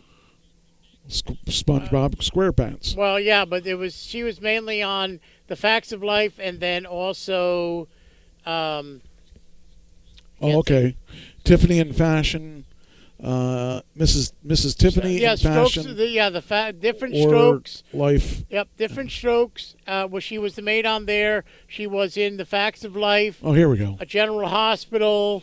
Okay, Kojak, How to Break Up a Happy Divorce, MASH. She was in 3 episodes of that. She was in Different Strokes seasons 5 through 8. Yeah. She was in Fantasy Island, 3 episodes. Yeah. So okay. I don't think it says her age here, but she was born. We can figure it out. It's 1938. Her name. Yeah, 1938. 83. Oh yeah, okay. All right. Just wondered because I didn't know the name. Well, I was going over some of the shows that I used to watch, and I was like, okay, why not? And it was okay. So it's one of those things where we, that's cool. Pick some of them. So. I just didn't know the name. All right. So the next one we have. Yeah, it's not. I don't think one of those common names like Dolly Parton and stuff. So Batista's in the news again. He's going to be making a new movie. Thank you, Trish. Die Hard. A Die Hard movie. Yeah. Let's see here. The former. Wait a minute, Ashley. How did I steal? Wait a minute. What'd you steal? So I don't know. She's saying yes, he stole, or she stole him from me. How did I do that? I put my list up first. So how did I steal that? She stole him from me. She stole him from me. She stole Okay, who? so who did I steal? Oh, I think she's talking Bob Barker. Oh, okay. Well, I got him now because it's, you stole Bob Barker because you said last year she had Bob Barker, so this year you have Bob Barker. That's right. So I think that's what she's referring to. Hey, if you're a regular on the show, and if you own the show, you get to make the rules. And the number one rule is I'm always right. Okay. Anyway, Dave Bautista. Said, didn't I have Bob Barker? And then yes, she did a year ago. Yes, a year ago she's saying you had Bob Barker, and now Mike has Bob Barker. That's right. So. Anyway, Dave Bautista isn't the first pro wrestler to join the acting crew in Hollywood, but his star is getting slowly brighter than most. He was Drax the Destroyer, if you saw Guardians of the Galaxy. No, Ashley. Unless you're talking 2 years ago or whatever, you weren't even in this 2 years ago. Okay. Well, no, your she mom was... had Bob Barker 2 years ago. Mike has Bob Barker this year. So how would she steal that from you? If you look at it from, if we're going to talk about this, I'll pull it up. This is this year. I have it now. Right. Last year she had her. Bob Barker. Oh, well, no, wait a minute. Okay. So these, when she left the show, we split her stuff up. Oh, so, okay. I'm apologizing. So she did. You didn't know that. That was just something I forgot about. We split hers up, and we just thought, well, we might as well have them in there. I apologize. So everything in tan was Ashley's. But we split them up between the two of us because Ashley wasn't coming anymore. Okay, all right. So she is correct. She did have Bob Barker in 2020. Okay.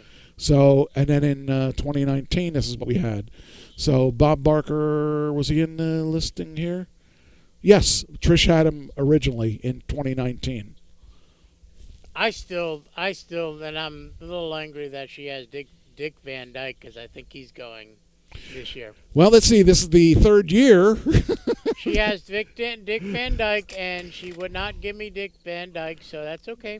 She's had him 3 years in a row, so right. Sorry. I know that's why she wouldn't give me Dick Van Actually, Dyke. So no, I'm sorry. She had him this year and 3 years ago, and or 2 years ago, and originally Dick Van Dyke was Ashley's. So okay, yeah, okay. If you look at it from that perspective. Okay, all right. But so, she did actually had Bob Barker 3 years ago. Okay. So there you go. Actually, I should probably put that says 2021. This should say 2020. What? Hey. Why are we hushing? Why? Okay, so this is 2020. Why are we hushing, Trish? What are we hushing? I don't know. All I know is she just put hush. Hush, hush, baby, don't you cry. Mama's got to buy you an apple pie. And this was 2019. So this would be... I don't think I have any before that. I probably have them. It's not a big deal. What? It's not a big deal. What? If Dick Van Dyke dies, it's not a big deal. So she gets a point. Big deal. I am very happy with my selections. Okay, I am very happy. I mean, DeMont Wilson's up there, Dolly Parton's up there, Mary Jo is up there. You know, Jimmy Walker all is up there. So those are good picks, actually. I mean, like the fact that you have new picks and different from us. Cindy Williams is up there. I wouldn't have even thought of her, and actually, if you think of her, you could also think of her partner. Well, yeah. Because she's up there, too. Well, right, and that's what I was thinking of. And it's like, there's so much, like, from Happy Days. Yeah. And then you go to, her show. I'm going to make a new rule for next time. And it's actually a good rule. Because, as you notice, everybody on this list is... And we know Penny Marshall, yes. Yeah. Everybody on this list is, like, pretty old. There's very few that are in their 50s I or think lower. we have to stay with what we have. Well, what I'm going That's to do what for we know. what I'm going to do for next year is this. This will be really cool. If you put a younger person, let's say under 50, you get 2 points if they die. And if you pick all old people like Bob Barker or Henry Kissinger was 97 a couple years ago, so he's probably it was 97. It was 97 in 2020, so he's 98 now. You know, if you pick him, you shouldn't get as many points as you would get if you pick someone that was under 50. Right. So that's going to be my new change, so that we could do things a little different. And if you're Clint Eastwood, I think we'll make a thing that. No, wait! This is going to be a dig. This is a dig. Go ahead. If you're Clint Eastwood, and you get picked and you don't die, like the news says that if you pick someone and it's credible that they said that they died but they didn't die, you could get an extra point for that. I even gave her Clint Eastwood. Well, Clint Eastwood's one we've run back and forth. Yeah, I mean, because I had it I've last. given her- I think yeah. I had it last year. Okay. Oh, maybe I didn't. Oh, she had it last year, and she goes, "Oh, I got a point for Clint Eastwood," and she gave me a link, and I said, "Oh." And I looked at it and I said, Oh. "Clint Eastwood's still alive," so she didn't get the point. I thought I gave her Clint because you were. No, I think I was at work when you were doing this and. Well, I was- see, I was we already telling had her our name. point. We already had ours. Yeah. Okay. So we already did ours, a while ago. All right. Anyway, let's move on from this. Anyway, all right. So anyway, we were talking about Batista. Okay. Are you saying Mike or Michael? What? I don't know. What do you? We have a shut up Mike from Trish. I don't know if she's saying Mike or Michael, meaning. Well, I'm thinking she's meaning me, but I don't know what she's telling me to shut up I don't know about. why she's telling you to shut up. All right. And then she put LOL. So. Oh, because she said Clint Eastwood died when he didn't die. Oh, okay. And anyway, Batista, he had the role of a lifetime as Drax the Destroyer in the Guardians of the Galaxy. He's actually dropped out of the Guardians of the Galaxy, which I really thought was kind of strange because I would have, if I had a role like that kept going, I would keep playing it and get as long as they want to pay me, I'd play it. Anyway, he's got a new movie he's going to do. It's going to be. The action star is in search of a new project and would really love to do something similar to Bruce Willis's Die Hard. Is he still wrestling? Okay. Well, I think he wrestled 2 years ago. I think. Are they allowed to wrestle and still, like do the acting of the movies? I know they're independent contractors. Okay. So, they can. I mean. Okay, if you work for WWE, you can't do anything unless WWE approves it. Okay. So when they have WWE guys in movies, they have to be either WWE movies or the WWE has to approve it. Okay. And WWE does approve them because that's more publicity for the WWE. Now, what happens in the case of The Rock? Because he's not a WWE employee. Okay. He's an independent person. He broke away from them in the 2000. But doesn't he come in and do certain appearances and stuff? But he doesn't do it as an employee. He does it as a one-off. Okay. He has control of that.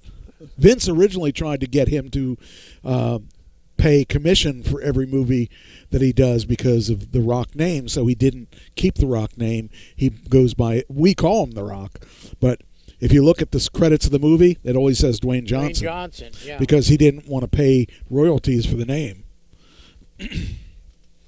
Anyway. And he's always known by The Rock in there, not Dwayne Johnson. Okay. Well, I call him the Rock. Yeah, yeah. But, I mean, a lot of people, if you would say who is Dwayne Johnson, they would go like, I think they would know. I think they'd know. Because, a lot of people don't know he was a wrestler. Okay. Because he's now an action star, so he's, right. It's kind of like a Schwarzenegger, Yeah. When you think of Schwarzenegger, you don't think of him as bodybuilder. you think of him as a star. As a star, yeah. But originally they didn't think of that.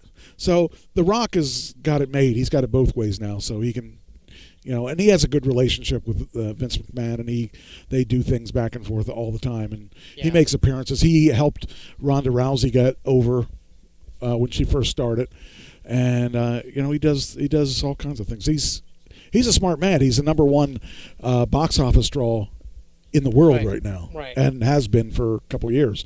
Followed closely now by Ryan Reynolds. Right. Really closely now. Yeah. All right. As I was saying, back to this. I didn't know there was. What was that saying? It says I didn't know there was a dog on Clint Eastwood. Close eye. I don't understand. I don't know what that means. I don't. Close his eyes. I didn't know there was a dog on Clint Eastwood. Close his eyes. I don't know. Dig. The dog on Clint Eastwood. What? All right, I'm missing something. I'm missing something too, because the only thing I know on that Clint Eastwood did a chimp, or not a chimp, or what is it? Not a chimp, baboon or something. I don't know what it was. Baboon or something. I think they call him. Bingo was his name. Yeah. I don't know. All right. Anyway, I want to finish this article. Let me finish this article. Okay. All right. Batista's been in talks with the Netflix movie bosses about doing a Die Hard film that can be favorably compared to the iconic Bruce Willis movie. This isn't all that surprising since his most successful films involve him as part of an ensemble. The Guardians of the Galaxy star is ready to step into the spotlight with roles that place him solidly in the lead. Now, I've seen some movies where they were independent movies that helped build his career, and he was a background guy. He was also in a James Bond movie too, but he was in a couple movies that, as not the lead, that got him where he is. It says if everything goes as planned, Dave Bautista's new project could have the same effect Die Hard had on Bruce Willis's career.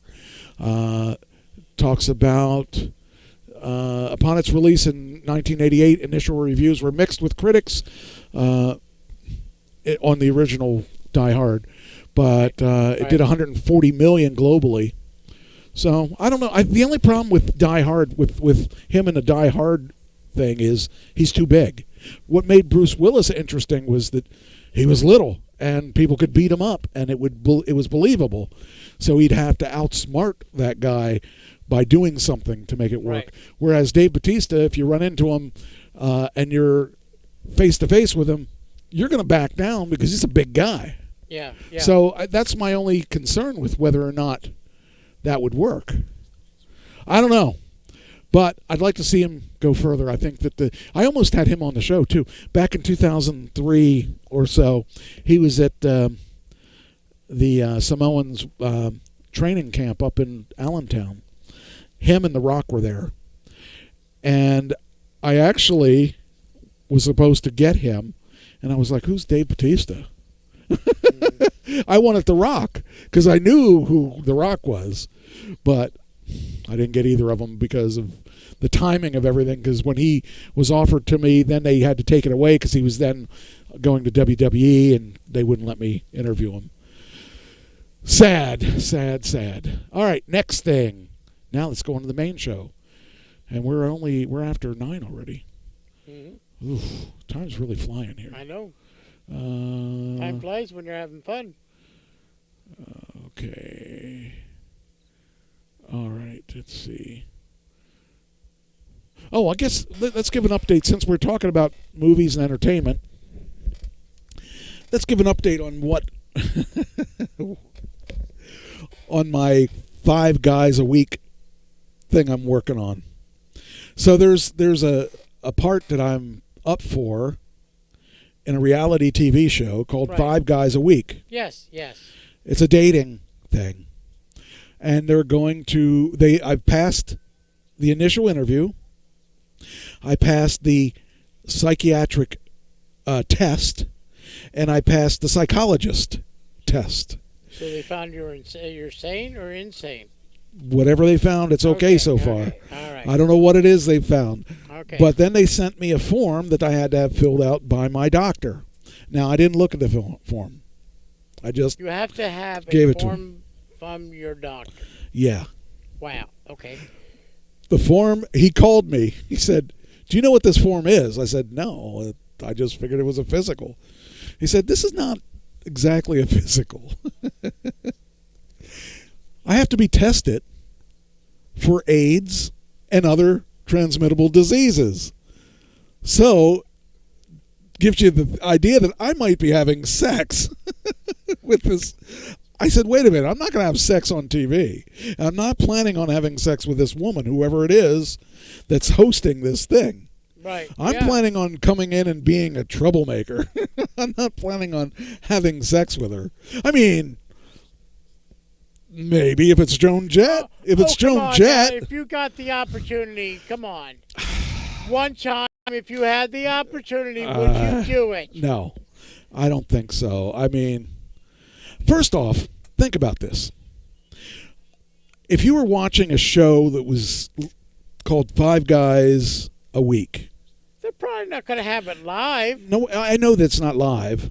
But do you want to see old men and probably an old woman? So you're calling yourself old? Yeah, I am calling myself old.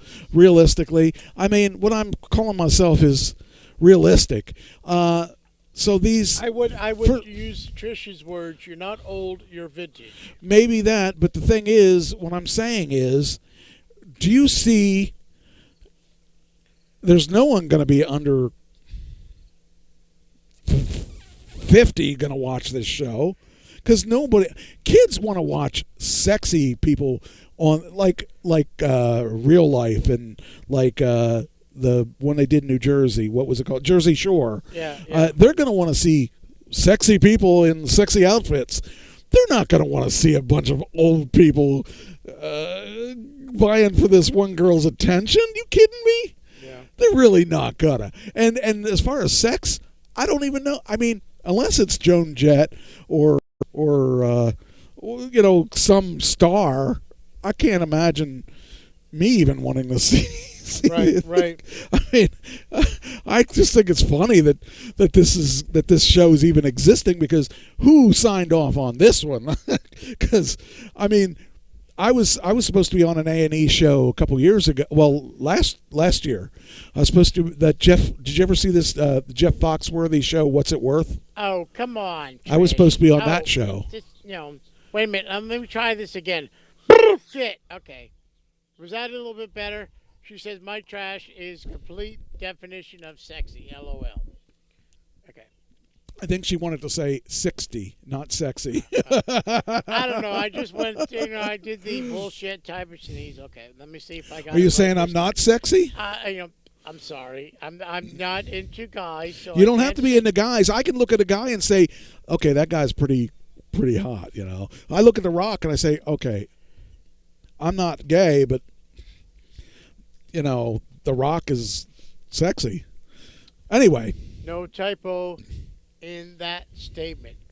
Okay, she said there's no typo in that statement. She said. Okay, well, everyone's allowed to be delusional. Yeah, but the bottom line is that I'm just anyway. I got to get this article done. I got to get this blood drawn, and I got to get a urine test so that I can go to the next level. And who knows? I can't. Wait a minute. There's still 5 guys, including you. 4 guys. 4 other guys. Well, yeah. So there's 5 guys, including you. Yes. That are competing for this show. They're going to use each week. Right. So they're using all these 5 guys? I don't know any more about the show than that. Okay. They have not leaked any information on that at all to me. So I'm like, I don't really know what's going to happen, but I know what's not going to happen. I am not probably going to have sex with that girl. Oh, that sounds like Bill Clinton. Yeah. I did not have sex with that girl. Okay. So it's like, do you think they have a script or something, or? All these shows are somewhat scripted. Somewhat scripted, yeah. I don't know. I don't know what's going on. I mean, you think they'll let you play the role that you want to play, or they? They don't care. I told them what I'm going to do, and yet I've gotten this far. I didn't think I'd get this far. I really thought I'd be cast out. Not at once, Trish. She's not going to enjoy 5 guys at once. I don't know. Maybe she will. I don't know. But you just said you won't do it. Well, I'll watch. I mean, I'm not. So she'll have 4 guys at once, and you watch. I mean, I don't even know if I'll watch. I just don't know. I just, no, I can't really tell you what's going to happen or tell you how I react to this, but I will tell you this. I would have a hard time with having a hard time with that many people. And I have this thing that, I mean, I've been to swingers clubs.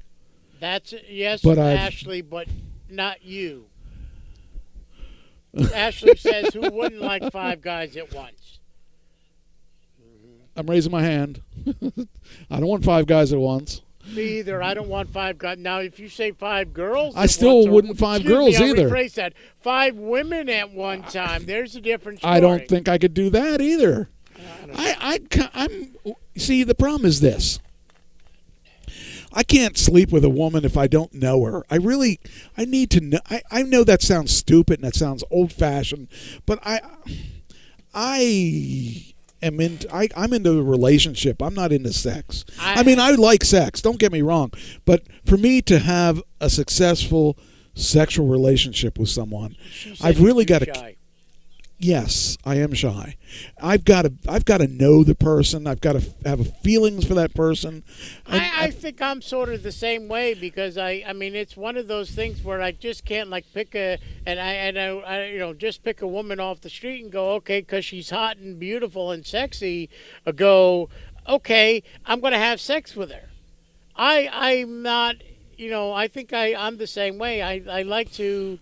If there's nothing, if you don't have anything in common or I don't think I can just boom, okay, have sex with just a woman. Yeah, I don't think I could do that. But I am going to take some supplements. Because who knows what's going to happen. I may take supplements with me. So, by the way, that if I'm not on a week, that's probably where I'm at. With the 5 guys a day or a week, 5 guys a week. Yeah. I'm curious as to what this is all going to be about because I raises both hands because I am his babe. So I got both. Oh, I hope I hope Trisha's raising her hand for you. But anyway. Who knows? Who knows what's going to happen? No, not a 5-year-old. What's a 5-year-old? She goes, wow, a 5-year-old? 5-year-old? I don't know if you maybe mentioned 5-year-old. I don't know. No, I hope she said not. 5 years. Oh, 5 guys. I don't know what 5 guys. About, yeah. Unless the 5 guys is supposed to be the hamburger. And yes, Trish, why are you raising your hand?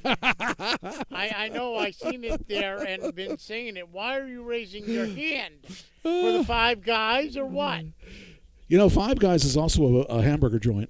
Maybe that's what it is. Yeah, 5 Guys. We're all going to go to that hamburger joint every week. Yeah, that's what it is. Yeah. That's what it is. Okay, so we've solved the puzzle. Okay, let's move on to the next thing. We did the Batista thing. Trish says no comment. Yeah. Okay. We'll settle that comment when I get home. Uh-oh, you may be. I may need to keep my phone open for that one. Ashley may be sleeping in the room with you, and I may be sleeping in the other bed. Ooh, okay. I always wanted a mother-daughter thing. That would be fun.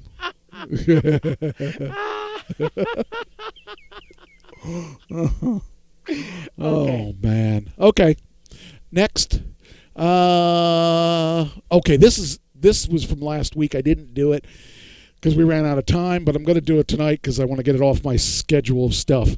This is the weirdest thing in the world. Illinois brothers living in feces-covered home admit that mom and sister were buried in the yard for years. How bizarre is that? Wow.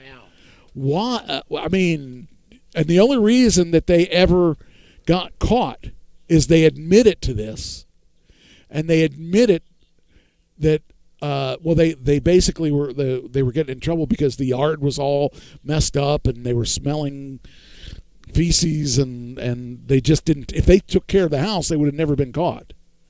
But these two brothers, because of the smell. Because of the smell, it's so weird. Two Illinois brothers were arrested after they admitted the bodies of their mom and sister had been buried in the backyard for years of their filthy house of horrors.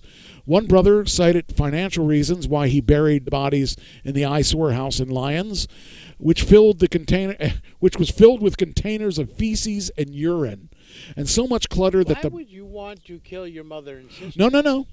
Well, I'm not saying they killed them. I'm saying they were buried in the backyard. Says, Dad, you will have to fight Danelle to switch beds. Oh, okay, that's you. Darnell could sleep on the couch. Let's see. One brother cited financial reasons.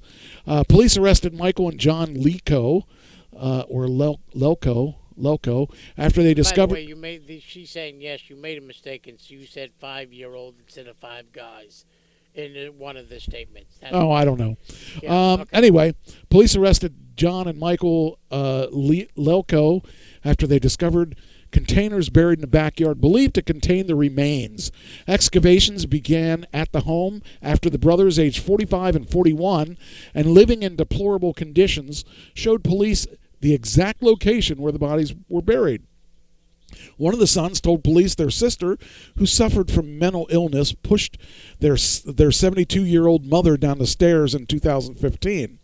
She sustained a head injury and said she would be okay, but died days later. The brothers allegedly said, according to the son. 4 years later, in 2019, they buried the body of their sister in the yard. They were pretty detailed about what they did to the bodies, how they packaged it, how they put the bodies in the ground. Police originally were tipped off to the home after the mother and sister had not been seen in years, and their water had not been used for years, so their water had been shut down.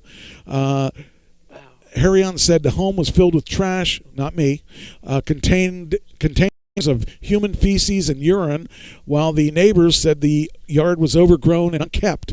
Harrion said that it was a very sad situation. So if I was one of those kids, when I say kids, they were adults because they were, they're 40-something years old. Sons of the mother? Yeah, but I would have cut the grass and I would have kept it all up and.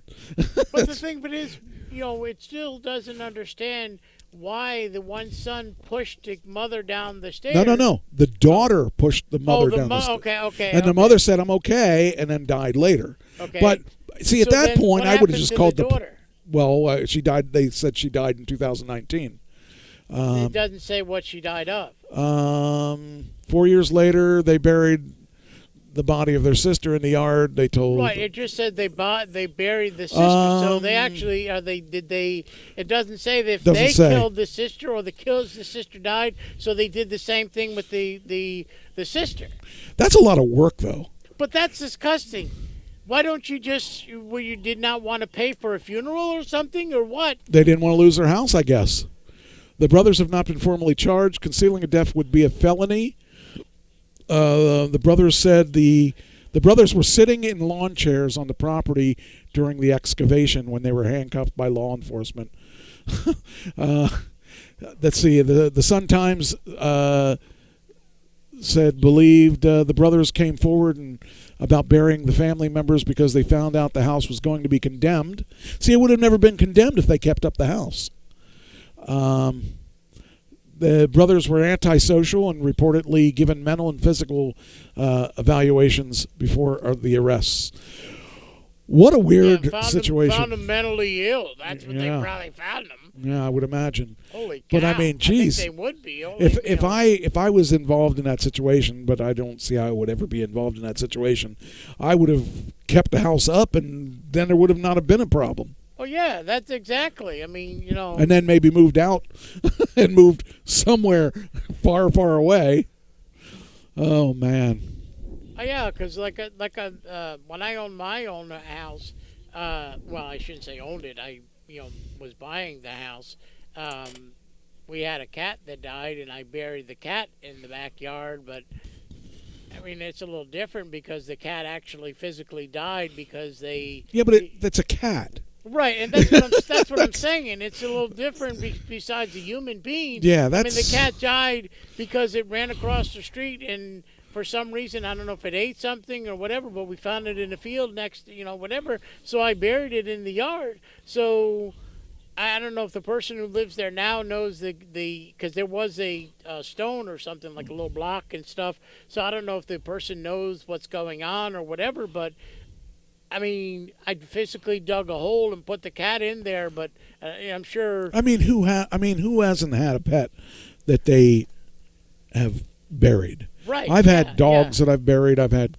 Right. Well, I probably never buried a cat, but I mean, I just think it's odd that they have to have some kind of loose screw, because just to have the feces and the urine in bags and bottles in the house and not throwing them away. Well, that's what I'm saying. Why would you do that? It's so weird. So anyway, I saw this here. I just saw this now, so I don't have this on my schedule, but I want to talk about this. Human remains found inside an alligator suspected in Hurricane Ida attack. Whoa, that's a weird one. A 504-pound alligator was captured with the help of U.S. and Louisiana wildlife and fisheries agents in the area of Avery Estates. Human remains have been found inside a 12-foot alligator that was killed Monday after it was believed to have attacked a 71-year-old Louisiana man. I guess that Louisiana man was found. The St. Tammany Parish Coroner's Office was working on with investigators to determine if the remains were those of Timothy Satterley, who has been missing since July 30th. The agency said on its Facebook, the beast, which weighed 504 pounds, was captured with the help of the U.S. and Louisiana wildlife and fisheries agents. The alligator had torn off Satterley's arm inside his shed, which was under several feet of water during the storm. And it says here, once the alligator was searched, it was discovered to have what appears to be the human remains inside his stomach. Ooh, I just don't know. Where was that at again? Louisiana. Louisiana. I mean, so see, that's one of the reasons I would if there's like, and you can't say that. Unfortunately, like, okay, there's no state in the United States that's going to not have a hurricane or guaranteed not to have a hurricane.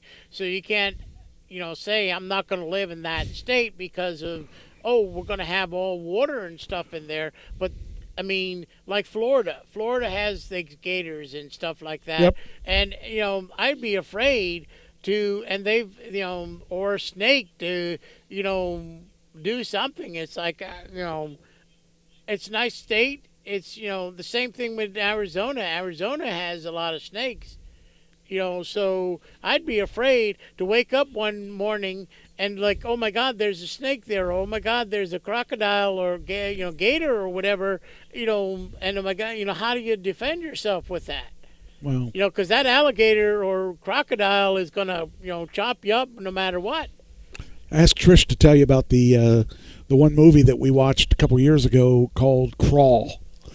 Okay. Because that was a horror movie we watched, and it was about a flood. I think she went to bed, but I'm not sure. Well, I mean, you don't have to ask her now. I know. But that was it was an interesting movie because it was about a man and his daughter in this house, and she kept trying to get him to leave because the waters were coming in, and at the same time there were a group of criminals that saw the flood, and they waited till everybody exited, and as the place was flooding, they were breaking into places and stealing everything. And but anyway, there were big. She hasn't gone to sleep yet. There were big alligators in that movie, and they were causing all kinds of havoc. It was a pretty good movie, and Trish actually enjoyed the movie, which she doesn't like horror movies, but she liked the movie. All right, this is what I'm going to buy next. The Ray-Ban Launch Smart Glasses. They're glasses that you would wear that have your Facebook and everything integrated into your glasses. I don't know if I would be able to. I don't know if I'd be able to. Because you know, like, okay, you're looking at, you know, I more me for me. I need my glasses for distance than anything else. You So can for get reading, them excuse me, prescription. for reading. So, you know, that's why I have bifocals. But I need them for more reading. The reason why I have the bifocals is because during 8th grade, 9th grade, I had kept on have to take them off and look at the board, then put them on to read and take them off. And the doctor says, why don't you just wear bifocals? And these would be like that too. You would allow to get them, but this is allowing you. It's actually $300. They just launched last week. And these are really interesting because a couple years ago, Google came out with glasses that were like $1,400, did not sell. And it says here, 7 years after the ill-fated Google glasses and 5 years after Snap rolled out spectacles, another tech giant is trying to get the internet connected smart glasses, hoping that this time it'll be different. So this time it's kind of interesting idea. You can, so while you're sitting on a train or whatever, you can scroll your Facebook and nobody would even know. But how would you do that though? I mean, that's what I'm saying. Is there something on the side of Yes. the glasses? Yes. That you have a stroll thing? Yes, there is. There is, and so it's actually pretty fun, and I think I'd like this because it would be. I'm into tech stuff. I come from the tech sector. Yeah. So you probably enjoy it more than I would. Well, so. yeah, hoping it'll get give it specs a boost. Facebook's putting its tech in Ray-Ban's partnership with the European company Alesser Lex Autica. On Thursday, it unveiled Ray-Ban Stories, eye-connected eyewear with speakers and a microphone for making calls, and a companion app that isn't Facebook and a charging case. The spectacles cost $299. Now, what you can do is, let's say, for instance, somebody was giving you a hard time. You could start your recording on your glasses, and you can catch them doing something. Let's say they're threatening to beat you up. Guess what? You got it on film now, or you got it on recording. Or say you're a TikToker. How would that? How would you prove it to the? Okay, you have it. You can say to the police, "Hey, I have it. I'm recording." Yeah. And then what would you do? Hand them the glasses and No, so you they just, can see just, it, or just email is there it. a little? Just email it. It's an awesome thing. It's one of those things that you could, the problem is this. The good thing is you could use it for TikTok or whatever platform you're using, but the other thing is it could be used for things that people like capturing things you're doing that you shouldn't be doing, people that are troublemakers that would want to get you in trouble. There are things that could be a problem, but anyway, Facebook signed a multi-year partnership with Alexor Luxada Autica. The glasses are the first version, which will be likely to be more wearable gadgets at the social media giant looks for platforms beyond smartphones, and I think people would overuse them. In the beginning, I think they will, and I think it would be a trend. Yeah. It would be kind of, this is what it's like, but maybe it's not as cool as we think, and it'll end up being to like broadcasters and stuff like that want to. I mean, I would have loved to have that when I was doing wrestling, because I would just flip on the camera and do my thing. And I actually have a video on YouTube of Even me. like when you were refereeing. And Yeah, I stuff, was refereeing. I was refereeing a match. It was pretty cool. Show them how you got to see what it was like to be in the ring. Yeah, and that would be that would be the smart way of using them. Yeah, I think if someone I think they would, like I said, at the beginning they would overuse them, and when I say overuse them, start taping things that they wouldn't need to be taping, and then you get okay, are you invading my privacy by doing that? That's the one thing that would be a bad thing, is that they could be used in a negative way like that. So, but I mean, on the other hand, it could be used for good too. I could see lots of things that could be kind of cool, like if you're going to a fair and like going to a monster truck thing. Yeah, instead of having to, where's my, just flip it It's on. Yeah. You know, it's just kind of a cool Right, thing. Or right. if you're bored and your girlfriend's going, wah, wah, wah, wah, wah, just flip this thing and watch the glasses and watch videos and just shake your head.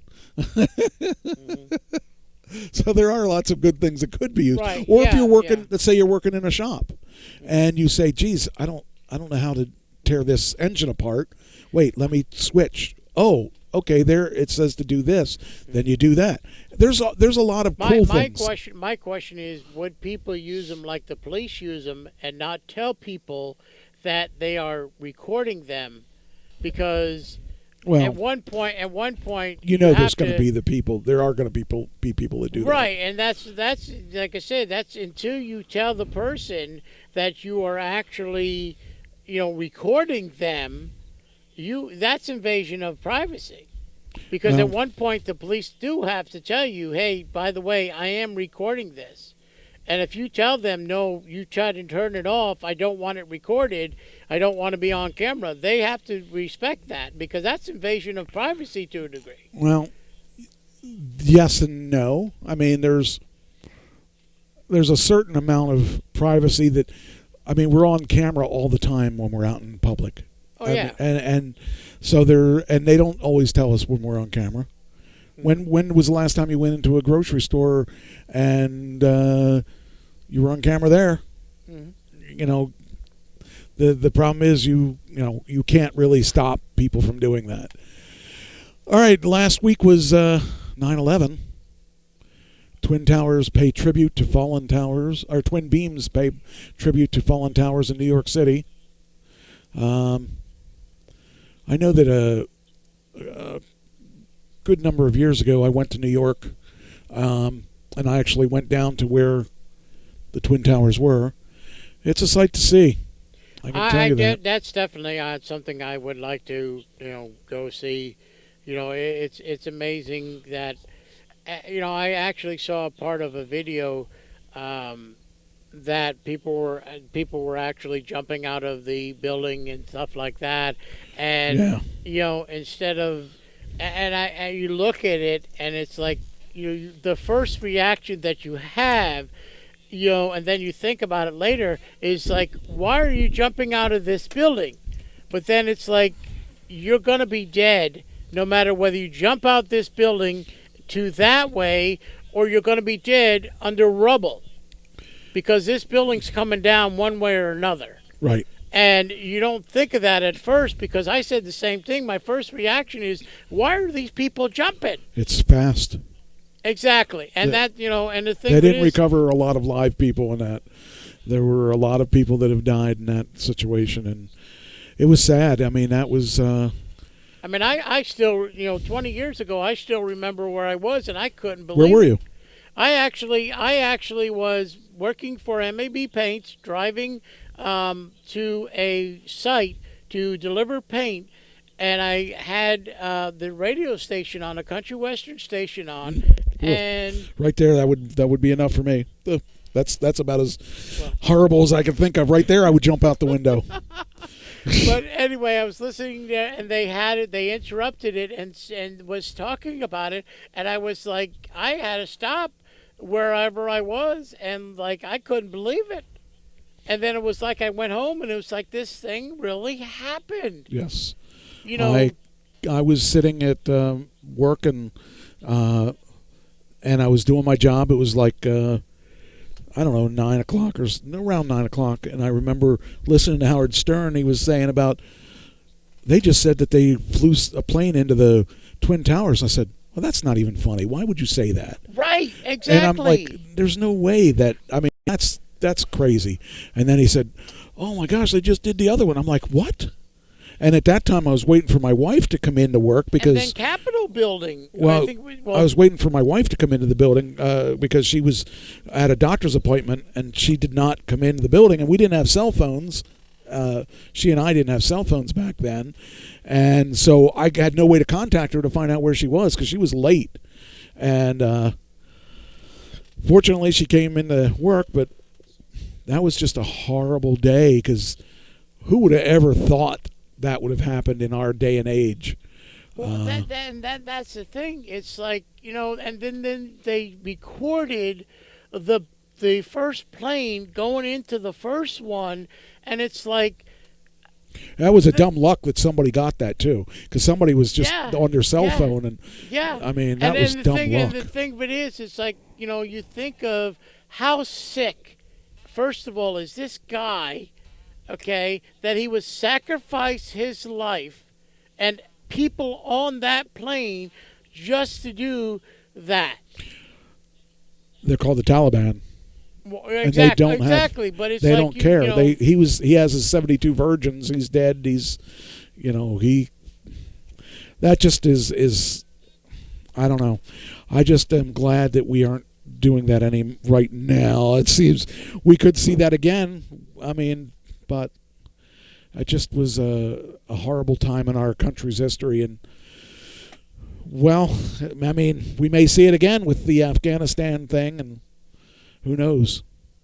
But I just I remember that and remember how horrible it was, and I just couldn't understand it, because being a rational person, we would never do something like that. But these people were not rational. Yeah. So, but anyway, I don't want to overlook that is this past weekend. So I did want to, say something about that.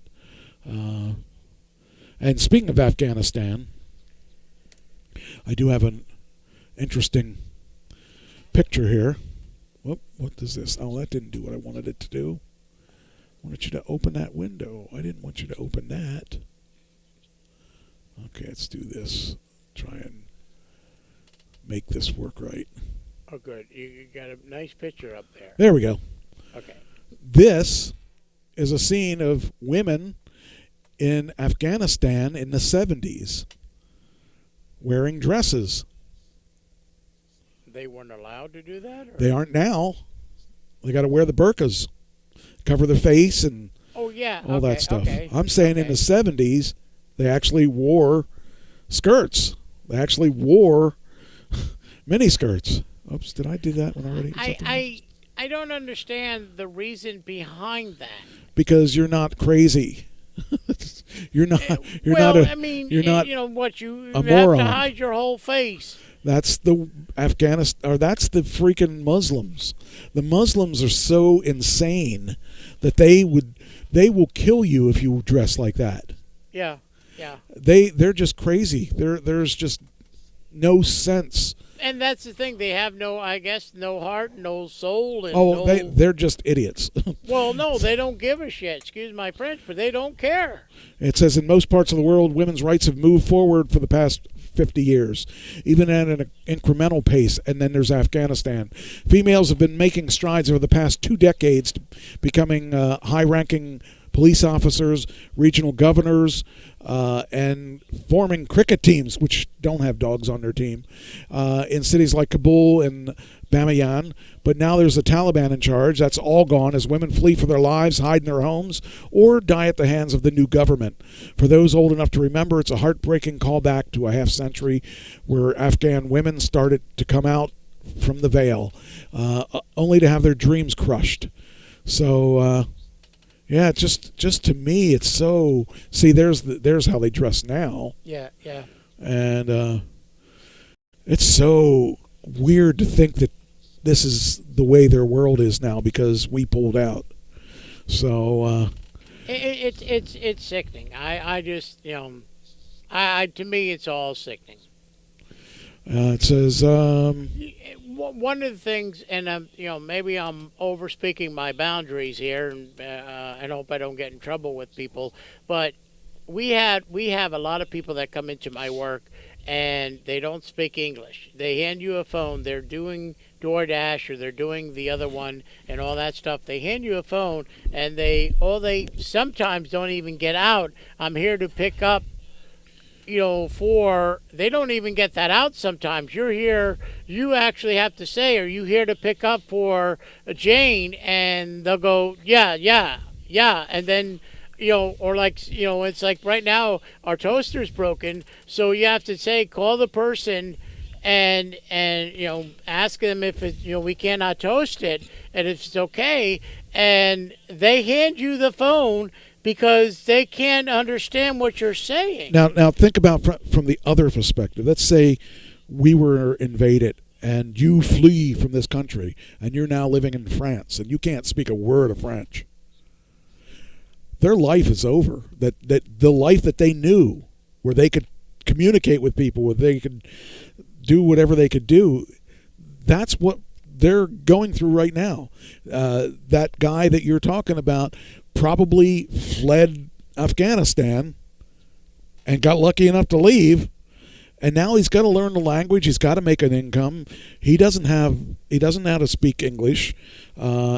He's hopefully working on it, but that's to me, I don't think they're working on it. But it's like, because they have a job that technically you don't have to have a lot of communication. Well, but chances are, it depends how long they've been in this country and the things they've been through. But chances are, they just don't know the language yet, and they're probably going to learn it at some point, or maybe learning it. But we have a hard language. This language is probably the hardest language in the world. Where other language do have things like here, here, here, meaning three different things spelled three different ways but sound exactly the same. Okay. Our English language is really kind of effed up because it doesn't have any rhyme or reason for things. There, and there. It's got to be really difficult to learn our language because we have all these rules that don't even make sense to most of us. Why couldn't we come up with a different word for here? Because we got this here, and we've got this here. Why couldn't we make up a different word that sounds? Yeah. But so if you're coming into this country, you got to work at figuring out this language because it doesn't make sense, and it's going to take them a while. How long did it take us to learn the language? And that's our native language. And if we had to go somewhere else, we're screwed. I don't know any other languages. I had 3 years of Spanish, but I can't speak a word of it. I mean, other than the basics. I watch the Spanish translations sometimes on some of the movies that I watch, and I try to figure out what they're saying just by reading it, and I can't do it.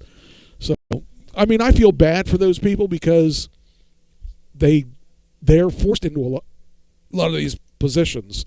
So... Okay, here's a question that's interesting. You know what a transgender is? Yes.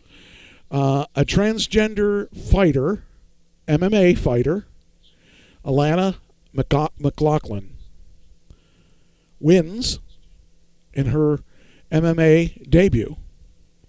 Now, the question is, should this transgender woman be able to fight other women? Now, I'm all pro-transgender, by the way, but there is certain things that I think aren't right.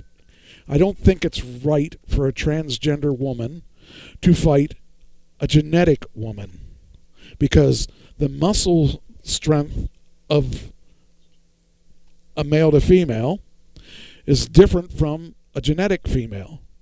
A man is born with testosterone all of his life, building up his muscle tone and stuff like that. Yeah. So my question is there a place for a transgender woman to fight genetic women? Well, isn't it sort of the same thing as a man fighting a woman? Yeah. That's basically what you're saying, correct? Yeah, because even if the man is taking hormones, right, he already has that bone structure of a man. Or I should say she has a bone structure. Yes, exactly. So they actually, I'm really surprised that they let this happen. Alana McLaughlin, the second openly transgender woman to compete in MMA in the United States, won her debut Friday night via submission. There's no reason that this person should be fighting women. I'm sorry. I'm pro-transgender. If you want to come into a restaurant, use the woman's bathroom and whatever it is, that's one thing. But this isn't a fair fight. I agree with. Now I will tell you, that when we watch American Ninja Warrior, when I first started watching American Ninja Warrior, the women never made it up the warp wall. They just never did in the very beginning when I watched it. Now I watch it, and the women have changed their training. You can see their muscles. Yeah. You don't, Yeah. you can see their abs. Their abs are like those guys. Right. And they train differently, but they still don't make it into the finals, and that's because they're women. Nothing against women, but they're getting there to the point where they're training different. I don't know. Maybe eventually they will be even, but Do you think they should have an all women part of it and then an all man? So, basically it's like an equal gender type of thing to where they can, compete against just all women, and then just basically it would be like, okay, there's the women that basically would just compete against the women, and then somebody from the women's side would have it instead of everybody. Like, same thing with what about these 16, 18-year-old kids that are competing against these 40-something or 30-something-year-old men who obviously built their bodies more, because they have more time to, go to the gym. They had more time to do this, and then, like I said, it's amazing when you see a 16, 18-year-old kid like we saw tonight. What was he? 17 years old. I 15. think? 15 years old. 15. And he had 30 seconds to get up that rope. Obviously he didn't have enough muscle strength. But I've seen regular men. Exactly. That didn't do it either. Exactly. So I don't, the thing is, he got 3/4 of the way up that rope pretty fast. And I've seen guys make it, and I've seen guys not make it, and it isn't an age thing; it's a conditioning thing there. Right. So it's a difference between, if you, I like the fact that the American Ninja Warrior included the younger kids, because I watched the junior version, and the junior version I was like, wow, these kids can do everything that. But they're brought up on it. So the difference is we're going to have a whole new generation of people now, because these kids have been watching it since they were 4.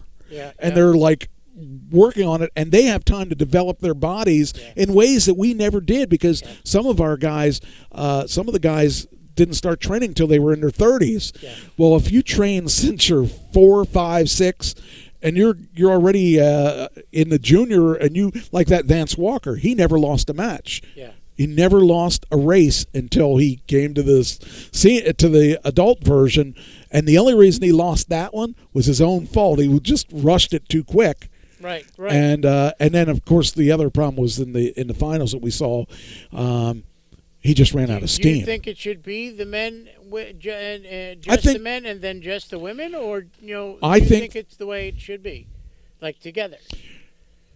They had an all-women's Ninja Warrior in August, and I believe they should have their own. I also believe they should be allowed to join but I think that we need to recognize the Jesse Lebrecks and all them that are out there, because I've seen a major difference from when I first started watching it till now, where they're actually doing well, and they're actually learning the stuff, because we were taught to be rough when we were kids. What about that young lady? I don't remember her name. That for 3 years in a row. Jesse Lebreck. Yeah, she 3 years in a row got all the way to that. The rope the cargo net, and basically fell, and then she basically just she knew what she had to train. She trained on that. She did exactly what she had to do. Right. That's why I don't want to not include them in the main roster, but I think that it's good that they have a woman-only roster too, and I think that's the way it should be, because men don't belong in the all-woman division. Well, but the women, some of the men are like huge arms, and they got the. Actually, when you talk about American Ninja Warrior, there aren't that many with huge muscle builder arms. There are people that have great upper body. Rock climbers.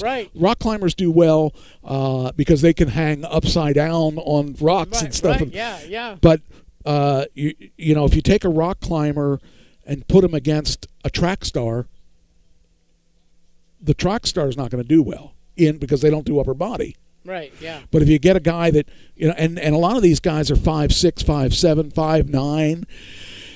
A lot of the guys that are 6 foot and above don't do well because you have much more body weight to carry around. Exactly. So I was talking to Trish about this because, you know, you think about these guys that you look at The Rock. Yeah, yeah. The guy's like huge. He wouldn't do that well in this because he's got to carry 270 pounds across the things. Yeah. And that, the more you got to carry, the harder it's going to be to win. But the interesting thing is watching the evolution of this sport, because in the beginning I thought, oh, this is kind of a fun sport, and I kind of thought, oh, I wonder how wrestlers would do. And I thought, oh, no wrestlers have done well with this because wrestlers are conditioned all around their body, but they don't concentrate on the upper body.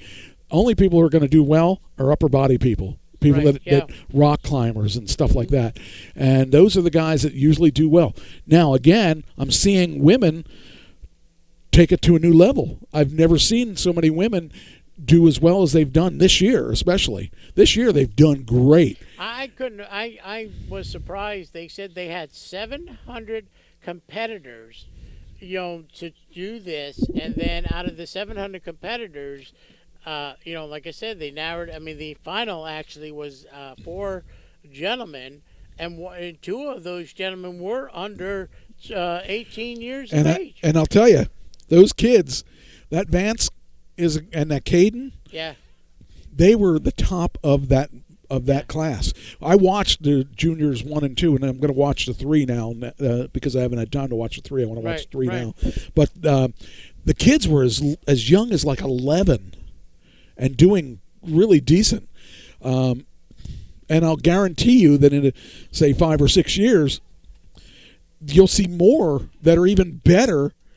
And when they make the crossover, I guess 15 was the cutoff, and probably had to win something in the junior level to get to the senior level. That Vance was great. He never lost a run until we saw. Yeah. I mean, and the thing of it is, for him to go that far. And with CP. Exactly. That he has nothing to be, you know, ashamed of. No, he has nothing to be ashamed of. Him and the guy that won, Caden, they were rivals. And he beat Caden every time. Yeah. Up until this last thing. But I'm excited for the sport because it's going to get a new level now that they got these kids. These kids are going to force the older people to step up their game. Oh, yeah. And because I mean, if I was him, I'd go and, you know, get my more muscles up there because he looked like he just near the he's end. Just a kid. Yeah, he's just exactly a 15-year-old kid basically. I mean, he was shaking and everything, and who else would have been there? Even the adults that I've seen do that stuff. Exactly. Actually, all the people. I think the lawyer. Or wait, was it the lawyer? Not the lawyer. Let's see. There were 2 kids and 2 adults. 2 adults. The one was the liver guy that gave his liver away. Yeah. And the other guy was, I don't know. But like I said, it's interesting to see the dynamic there, and we're going to see they're going to have to step it up because every year it gets harder and they put weirder stuff out there, and these people are they're doing so good. I can't believe when they end up doing some that Vance, by the way, was the first one up in the first round that he did, and he made it from the beginning to the end after never seeing anyone do it. I mean, a lot of the guys, I think, if you're later in it, you get to watch how everybody else failed, and you just don't do that. Yeah. Vance did it from beginning to the end and made it through the first time. So he's one of those guys that I think we're going to see a lot more of, and he knows now that he participated in what was it, part 3, he knows where his weakness was, and he's going to work on that. And I'll tell you, I love that show. It's a great show. So it gets very interesting, you know, and just to see, you know, did I post this or not? What the basically the background of the person and stuff like that, and then I did do it okay. So yeah, I mean they have stories behind all of them, and it's really I really enjoy the show a lot because you just have the unique stories about everyone.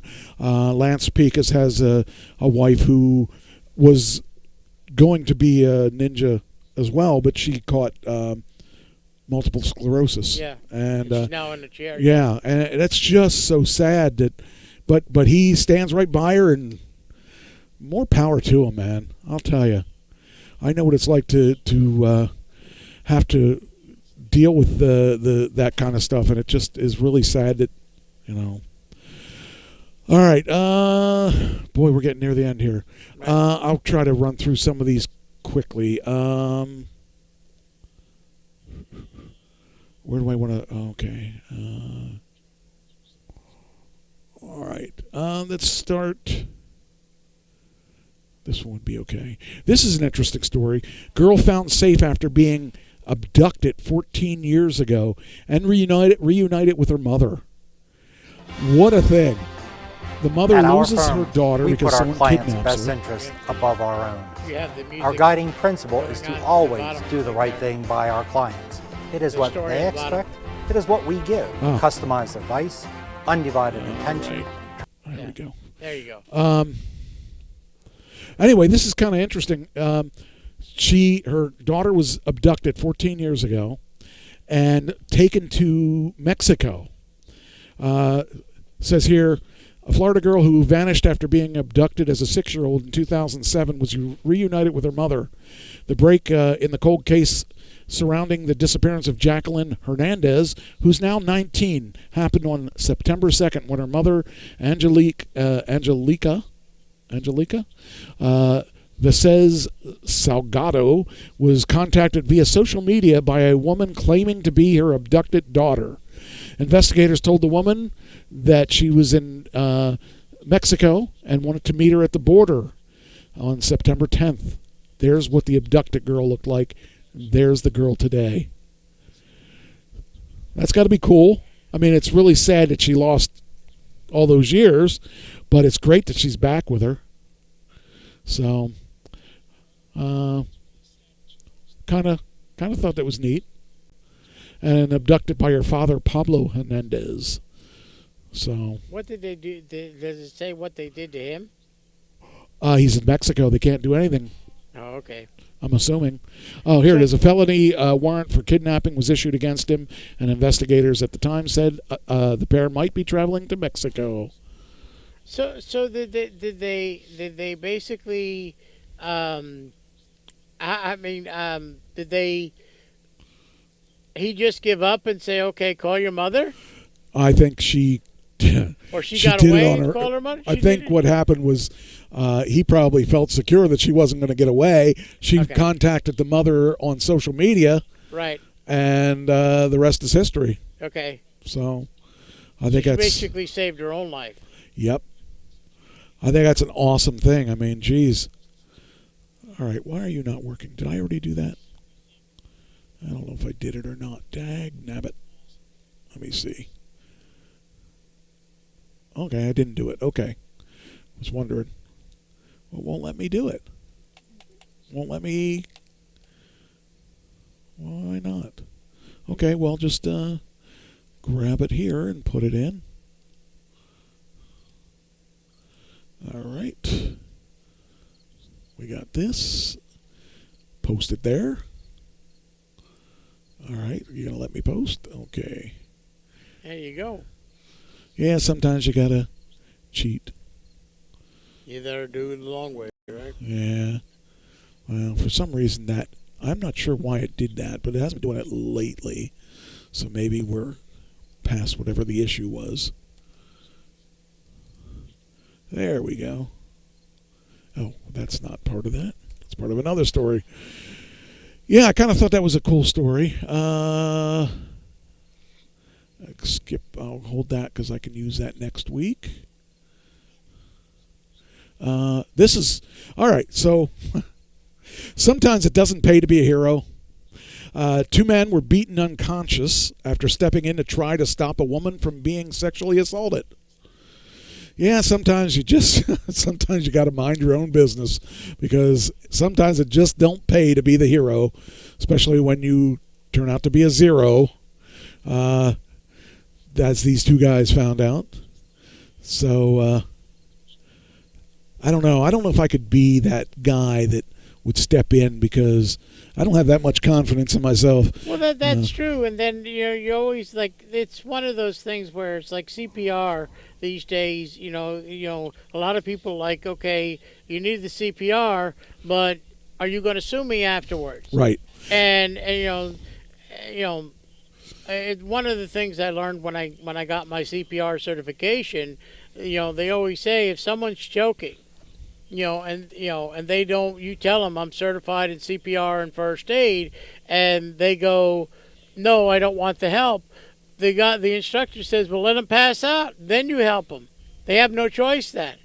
But still, they can still sue you though. Right. Well, this says 2 heroes were beaten unconscious in England last Sunday. The men had intervened to try to stop a woman from being inappropriately touched. One of the men required facial reconstruction surgery after the attack and remains in the hospital. And it says here the pair, aged 19 and 25, intervened to help a woman who were in distress after one was inappropriately touched. It says here the local media said that one of the 2 men required facial. I just said that. The 19-year-old has been discharged from the hospital, and it says the British have dubbed them heroes for their valiant attempt. Now, I don't know if there was one guy that beat up both of them, or if there was more than one guy. Well, she wasn't raped. She was just sexually touched in the wrong way, correct? Well, I'm assuming that's the case. So the thing of it is, if I don't understand. I understand. I mean. Oh, it says guys stomping on the face, so it was more than one guy. Right. So that's the thing, though. If there's more than one guy and they're sexually touching the person in the wrong way, I don't know if I would get involved, because it's like, okay, yeah, it's the wrong thing to do, but I don't know if I have the muscle, or it's 2 guys. It's not even just one guy. Right. So I don't know if I would be able to want to do that. I mean, I would, my thing, I'd be on the phone calling 911. I mean, I understand it's British, but I don't know what they do there. But here in the United States, I'd be on the phone calling 911 saying, get your asses here. This person's being, possibly going to be raped. Okay, it says here they arrested a 23-year-old man on suspicion of grievous bodily harm with intent. It says officers are trying to identify another man, so it must have been 2 guys against 2 guys. And the good guys got their asses beat. So sometimes it don't pay to be a good guy. So I don't know. Let's see here. I don't hold down on that one. Oh, here you go. This is bizarre. So this couple said they caught a falling cat, because they bring the American flag to the game every year. Yes, I saw that. I saw that. Oh man! I saw that on the news. How weird is that? I mean, I'm not weird that they bring the flag, but the fact that they caught a cat with their flag. Well, they said I believe the cat was just hanging there. They don't know how the cat got there. And then they, like I said, they just, the cat just, and then obviously couldn't hang on anymore, and they fell. And exactly, they said he fell into an American flag. That's right. Okay, so, oh, wait a minute, I'm going to a game, but I'm going to bring an American flag. Okay. Well, I mean, I could see that. Some people do that. But, I mean, I think it's odd that the couple helped save a cat by using their American flag as a safety net. They bring a flag to every Hurricane home game. And it says, my wife takes the U.S. flag with us to all of our football games, and we normally zip tie it to the handrail. And so we snatched it off the handrail and used it to break the cat's fall. That cat is lucky. Yeah. He's a 21. The Cromer is a 21-year U.S. Air Force veteran, and his wife Kimberly spoke about the eventful night. So I think they said they got scratched real bad too. My wife and I looked up, and we could see the butt of an animal. We couldn't tell what kind it was. I think it was trying to be saved from above, which was actually driving it further down. They couldn't reach it, and the students were passionate about saving the cat. Oh, here we go. Is this it? Yeah, I saw this video. I didn't see it. It's incredible. All right, so there we have. Where are we looking? There, I think it is almost like you see. There it is. There it is. Where? Right up in the almost middle, a little bit lower. See, right? Yep. There it is. You see it? Oh, there he is. There Okay. there Wow. And then finally he That just poor falls. cat. Yeah. And then finally he just falls. I saw this. He falls and boom. Oh wow. And the guy said he got scratched to daylight. And boom, there it is. Yep. And boom, he gets. He holds him, and why he took him out of there, I don't know. Yep, there he is. Yeah, that's what I'm saying. Wow. He holds him up, and watch, he moves. He like scratches the daylights out of him. Yep, Well, there the he goes, cat's scratching scared the to daylights. death. I'm like, yeah, I understand why he did it, but I'm talking about why the guy got him out of Wow. the, American flag, and I wouldn't have. I would have left him Well, in there a little bit. But there's going to be some guy that says, "Why did you use an American flag? That's blasphemous." yeah. There's always those people. Oh, that's funny. Yeah. Oh, well, fortunately, they're okay. So I don't need to do that. I'll save that for next week. And that'll save for next week. And that'll save for next week. So we got these. All right, we're finally done with that. And I can get rid of this because that's the one we just watched. All right. Did I want to... I had a lot of crimes, and I'm not going to even get to see that.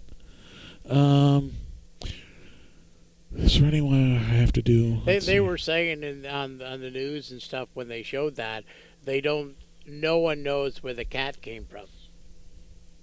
No one. It's like they didn't even see, like, how the cat crawls or walks into something. They don't even know where it came from. It's amazing. I think it's sort of like in not the black cat with the Dallas Cowboys. The one time they made a big stink of that. They don't even know where the black cat came from the Dallas Cowboys last year. It's like, okay, and then they started. I think they said that's how they won the game. They made it so that's not how they won the game. I mean, come on. There's a black cat. I mean, and he ran across the room. They were making so many jokes of it. It was pathetic. This idiot here receives 52 years in jail for repeatedly hanging a 2-year-old girl and filming it. Oh. Why? Okay, why would you film it? Yeah, well, why would you do it? That's what I'm saying, too. Why would you, first of all, do it? I would say that first, but okay. Well, yeah, I mean, okay, wait a minute. I'm a sick head, and I'm gonna, kill my 2-year-old daughter, and I'm gonna film it too, so I can watch it later. A convicted child abuser has been jailed in Nebraska for 52 years for repeatedly hanging his girlfriend's 2-year-old daughter. Oh, it wasn't even his. And filming her as she passed out and regained consciousness. David Coleman, 38, was sentenced Tuesday for inflicting the shocking abuse on the little girl. He was initially charged with attempted murder. I wonder why he didn't get attempted murder. He should have got attempted murder on that. This is extreme violence, and why is that girl with him in the first place? These women, I swear, they have no.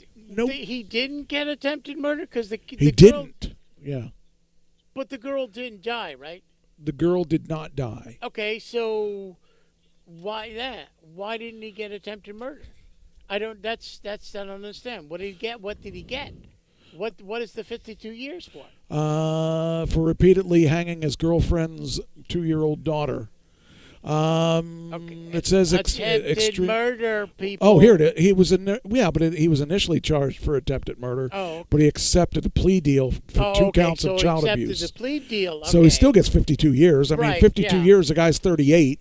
He's, I think he'll be like Bill Cosby getting out. And he's 80-something years old or 90-something years old. Hello. Yeah, but Bill Cosby got out after 3 years or something. Because that's because Bill Cosby's a celebrity. You know. It says here the ordeal unfolded. Who wants Bill Cosby to die in jail? Okay. The ordeal unfolded on December 14th last year when Coleman filmed himself wrapping a pink scarf around the little girl's neck on 2 separate occasions. The girl survived the chokings, but police were alerted days later when the mother found the shocking videos. So the mother didn't even know. How could you not know that about someone? Second video showed the girl in a car seat as Coleman wrapped the same pink scarf around her neck. The victim can be seen on video turning red and blue in the face, adding the little girl couldn't even cry because the scarf was pulled too tightly. And he was later blamed his brutal actions on meth. Oh, jeez. Come on. Well, you know. Come on. It doesn't matter why he did it. It's the fact that he did it. I don't care. Exactly. And the girlfriend still wants to. Oh, I'm sorry. It was wasn't my fault. Come on, it was your fault. And yeah, unfortunately, and this one's horrible too. Jeez. This is the bad section. This is the stuff I should have done earlier. But yeah. This Ohio father pleads guilty to rape, murder of his 10-year-old son. But don't you have any feeling for your own kids? I mean, my dad wasn't the best father in the world, and my mother was certainly not the best mother in the world, but I don't see them trying to kill me. That's just I mean, this guy's got a whole new level of wrong. And he did a plea bargain too, right? Let's find out. He was subject to years of. Ohio father pleaded guilty to kidnapping, raping, and murdering his 10-year-old son, who was subject to years of sustained extreme abuse and torture before he was beaten to death. That poor kid. 32-year-old copped a slew of charges in the extreme abuse. Abuse began in 2015 with the child's death in 2019. He was dramatically raped and beat. Dakota was subject to various types of abuse, which escalated to extreme torture. He faces 40 years. Oh, geez, he would have done better if he would have done work. He would have got more if he was like the other guy. And the other guy, the kid lived. Yeah. So this one, the kid died. See, what I don't understand about these things is, first of all, the people are sick, and I understand that. And they do this stuff. If you don't want your child anymore, okay, there are plenty adoption agency and plenty of people that cannot have kids or do have kids, and they would accept them. So why would you do that? Because people were They're sick. losers. They're sick. Yeah, it's sad that these people actually exist, and you wonder what happened to make them like that. Because I mean, that in general doesn't. Here's one that'll blow your mind. I mean, I'm one of them that I missed out on having kids. I mean, to me, I would have loved to have kids, my own personal biological kids, I should say. I have, like I said, I consider Trish's kids mine, but I mean, if we're not, like I said, we're not married or anything, but so it's not anything that I can say they're officially mine. But yeah, I mean, to a point, I do consider them my kids to a point. But yeah. It's not my biological kid, so I wish I could have had. I did have a chance. Could have had some biological. See, I've never wanted kids. Yeah. And I know Pam wanted kids. Back in my first wife said we didn't want to have kids, and that's one of the reasons we were together. Then when we broke up, she said I always just wanted to have a kid. I'm like, you told me you didn't want kids. Yeah. And so I was a little more careful with the second wife, where I told her up front, I don't really know for sure that I want to have kids. And she said, I'm not sure I want to. And then a couple years later, I always wanted to have a kid. Jeez. Yeah. Wish you wouldn't have said that. You know. Anyway, here's one that'll blow your mind. Pennsylvania couple who gave relatives money to join ISIS. What do you think happened to them? Sentenced to prison. Yeah. I mean, I understand that. I don't think there's anything illegal about that. I totally get it, though. But I don't know if there's there's nowhere that it reads that you can't give. I mean, I'm glad they got thrown in jail. Don't get me wrong. Right. But I mean, legally, I don't know that we have a law on the books that says you can't give money to ISIS. Yeah. Oh, I guess I closed that before I read it. Yeah. Says here, a Pennsylvania couple has been sentenced to federal prison after they sent thousands of dollars to two relatives to travel to Syria to join ISIS. Shanadal Ghaffar, 40, and Nabila Khan, 35, originally from Bangladesh, admitted to sending nearly $5,600 to Khan's brothers in South Asia country prior to them traveling to Syria in 2015. The pair was sentenced Thursday to 18 months and 2 years, or 18 months and 2 years in prison. 18 months and 2. Why wouldn't that be 3 years and 6 months in prison? Thank you. Gaffer, naturalized. He should be neutralized. A naturalized citizen who's lived in the U.S. for 26 years, insisted he didn't hate America and successfully ran restaurants in Montgomery County. God bless America. God bless the United States, Gaffer said. Khan, a legal permanent resident, said, insisted she and her husband gave the brothers the funds out of love for family rather than loyalty to the militant group. See, I couldn't give money for that. I don't know. No, you're right. It blows my mind. One of Khan's brothers, Ibrahim Khan, was later killed while fighting in Syria in 2019. Good for him. Khan's second brother, Junaid Hassan Khan, remains missing and is presumed dead. Good for him, too. If you guys are going to have alignment with ISIS, more power to them, or to you, or whatever. Yeah. I think that would be awesome. Amazing. Both have identified themselves in social media posts as ISIS fighters. I think that would be a threat to the United States, especially since those people are so brutal. They are so brutal in what they do.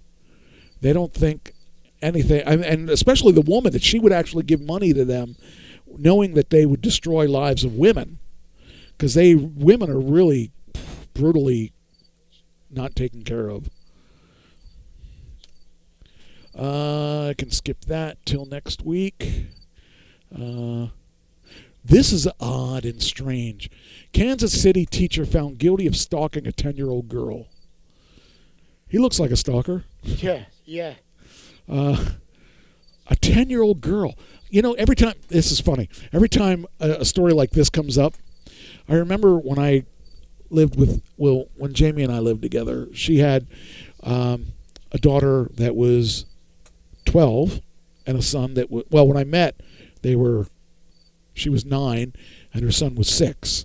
So every time a story like this comes up, I keep thinking of what she was like when she was 9, 10, 11, 12.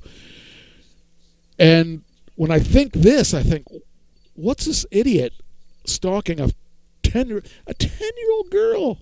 I mean, 10-year-old girl, there's nothing sexual about a 10-year-old girl, hopefully. Says an elementary school teacher was found guilty of stalking a 10-year-old and taking hundreds of videos and photos of the girl's legs and butt. There is nothing sexual at all about a 10-year-old kid. He should be killed. He should go with the guy that was hanging the girls. Yeah. He should be with that person. I agree, absolutely. I mean, come on now. 10-year-old girl. The thing of it is, That's a teacher? That's a teacher. That is a teacher. Yes. Just makes you think of what else. If you had kids, you send your kid to there, and then find out that is your kid in that class. Yep. I would sue that son of a gun, and then after you sue him, tell the judge, this is the terms I want. I want the son of a gun killed. Yeah. And that's exactly what I Or would put do. him in a Put him in some place with, where he gets sexually raped or something. Yep. He was convicted on Wednesday after his victim told the court she still has nightmares and was scared of men. Logan Bill was arrested in June last year, was teaching at Meadow Lane Elementary School just outside Kansas City. The girl's friends reported the principal that they'd seen taking photos of the fourth grade student. He admitted that the police, that he was obsessed with the girl, especially when she wore black leggings in class. I'll tell you what, if I was caught, I would never say that. I would say, what are you talking about? I just took a picture of her and with her friends playing. I thought it was kind of cute. I would never. Oh, man. I can't even imagine being sexually turned on by a child. And I probably mentioned this on the show before, but my older brother was obsessed by children like that. Yeah. I remember he had porn on his computer that was... This is back when he was way before... he was probably... He died at 52. He was probably in his late 20s, early 30s.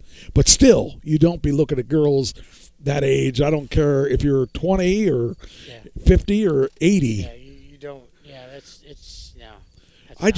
He had 230 photos and 31 videos of the girl between August 2019 and March 2020.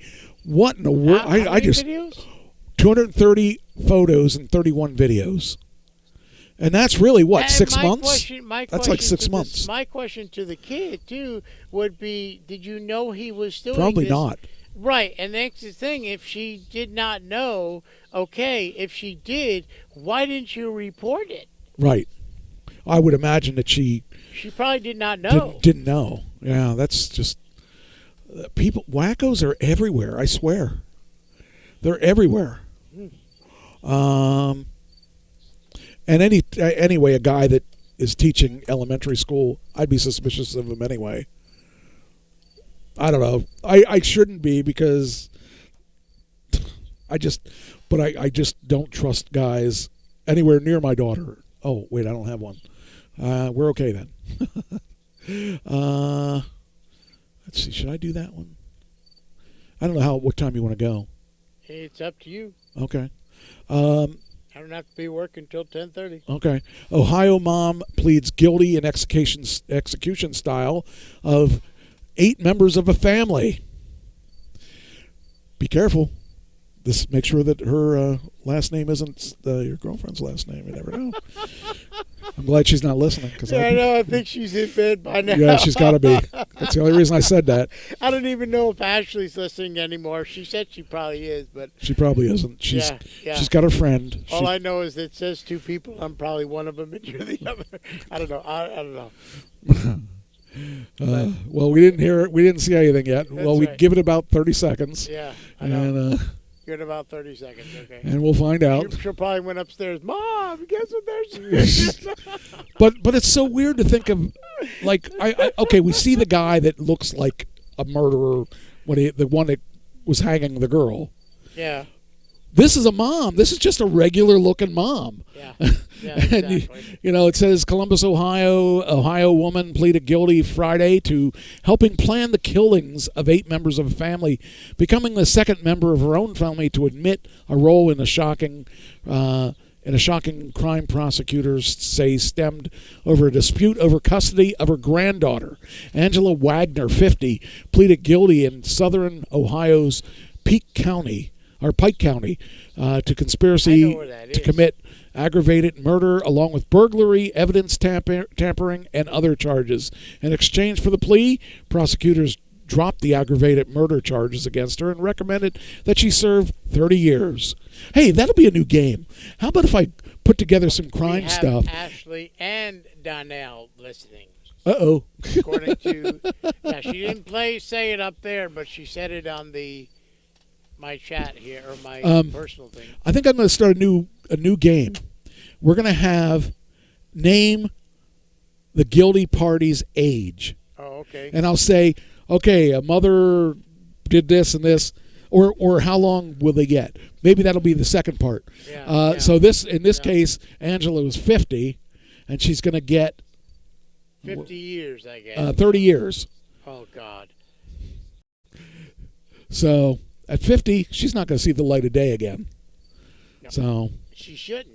And most of the victims were repeatedly. This is weird. This is sad. The Wagners spent months planning the killings and targeted some of the victims, but sadly some were killed because they happened to be there. Most of the victims were repeatedly shot in the head, and some showed signs of bruising. The 3 young children at the scenes were unharmed. The victims were 40-year-old Christopher Roden Sr., his ex-wife, 37-year-old Dana Roden, their 3 children, 20-year-old Clarence Frankie Roden, 16-year-old Christopher Jr., 19-year-old Hannah, Clarence's fiance, 20-year-old Hannah Gilly, Christopher Roden Sr.'s brother, and then 45-year-old Kenneth Roden, and a cousin, 38-year-old Gary Roden. They were really serious about wanting this thing to go through. If they killed that many people, that just blows me away. What I don't understand. What was the purpose behind it? I mean, well, it says here, over a dispute of the custody of her granddaughter. So they wanted to get custody. Right, they wanted to get custody, but what did those people have to do with it? Well, the kids were unharmed, but those people, some of them were targeted because they had custody of the kid. The others were just victims of circumstance because they happened to be there. Yeah, happened to be there. Yeah. So in other words, at one point, what it's saying is at one point you had custody of the kid or the granddaughter, so you got killed, and then I had custody of the granddaughter at one point. I got killed. No. It was like they were aiming at what I say. 8 members were killed. Planned a killing of 8 members. It said here. It was, like these, say the first 3 here were the ones they wanted to kill, but these were also here, so they had to kill them too because they were there. It was like they were at a party. Right, okay. So in other words, you were witness to it, and I have to kill you now. Okay. Basically, yeah. Okay. It says here, was fully aware of the plans and brought home several items to carry out the killings, including phone jammers that would prevent the victims for calling for help. Oh, that woman. Well, I hope you thought it was worth it for the rest of your life. I just can't even imagine. I've never really wanted to kill anybody. I can't. I've never been that angry at anyone, and I had reason to be angry at my brother like that, and I just, even the people that I didn't like, I would never go as far as kill someone, because there's nothing worth me giving up my freedom. Okay, now we're in the last category because I skipped a bunch of things. There were a couple things I wanted to talk about. This is one of them. Okay, so right now if you go get gas, you go to BP, you go to Shell, you go to A Plus or whatever mini markets and get your gas, right? Okay. Guess who's going to become an electric charging company? BP. Shell. Shell is going to open electric charging stations. I mean, face it, if indeed we're going to be all electric by 2030, that means Shell and places like it aren't going to have much work. There's going to be places where we're still going to need gas, but it's going to skyrocket that price, and gas prices are going to be astronomically high. So how does that work? You pay for like so many electric, Well, yeah, you pay by the kilowatt hour. Okay. So it's like your house. You get charged by the kilowatt hour, and you have to pay that. Now, if you're buying, okay, let's talk about taking your Tesla to a charge station. Right. They have my credit card on file, so I don't have to do anything. I go there, and if I'm there for 15 minutes, they charge me for 15 minutes of whatever kilowatt hour that I'm getting, and it just gets charged to my card. So now, are all the kilowatts different at different stations? No, the speeds are. So the kilowatt hour is the same as a house. Okay. So this house has 200 watt or 200 amp service. I can charge it. I do 30 to 60 miles an hour when it charges. So that's a level 2 charger. Level 3 charger, I can do, in 15 minutes, I can do 180 miles. But that's not your question. Your question is, how do they charge me? Right. They charge me by the kilowatt hour. So my house is 6 cents a kilowatt hour. Okay. My car is 100 kilowatts. So to charge my car completely, $6. Right. Now, that's not the way it is in the real world. Right. If I go to a charge station of Teslas, I'm going to pay between 20 and 30 cents a kilowatt hour. And the reason for that is that they have overhead, and they have to get their overhead. They're actually selling it to me at pretty much their cost. Right. Now, when these guys, they're going to want to make money. So they're going to charge probably 60 cents, 45, 50 cents, whatever it is. Right. And the other thing, which I touched on before, that next year Tesla's going to open their chargers to all electric cars. Don't think that they're going to get charged the same price. They're going to be we're going to be paying 25 cents. They're going to be paying 50 cents or whatever the going rate is, because they're going to make their money off of everybody else's cars, not ours. So you have to have a credit card on file or a bank to use card Tesla. on file. To use Tesla. Right. Okay. Now, I don't know. Well, but the other companies are basically the same. The ones I've dealt with, there's other companies out there. I don't know how Shell's going to do it. I'm thinking they're going to tell you to put your card in, and they're going to charge just like the way they charge. Just like the regular gas. Yeah. But I mean, most of the other places, you have your card on file with the company. So it sounds like a perfect plot for a conspiracy thriller. The oil companies are buying up electric charging companies as fast as they can. That's why I thought of buying into stock for electric charging companies, because that's where you're going to make your money in the future.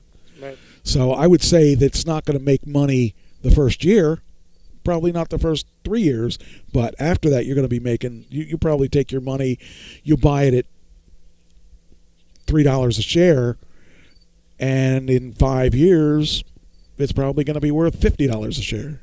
Right. More than likely.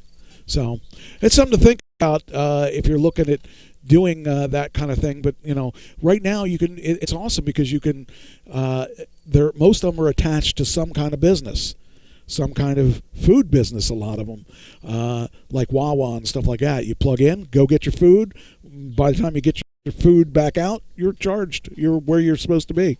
Right. But if it's a non-Tesla charger, it takes longer. So, right.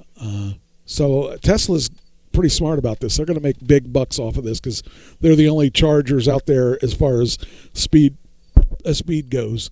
I don't even look to see what other chargers are in the area because I'll spend the extra 15 miles to get a Tesla charger because it'll be faster to charge. Right. So, did I do this? I don't know if I did it already. I may have. Nope, didn't. Want to make sure I give that because I need people to be able to read the article. That was one I wanted to do this week.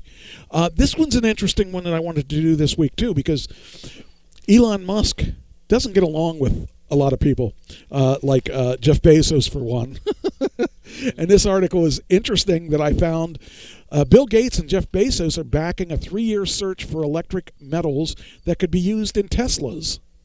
And I thought, well, that's kind of cool because Bezos, he has his space company, and Elon has his space company, and they're always jabbing back and forth at each other.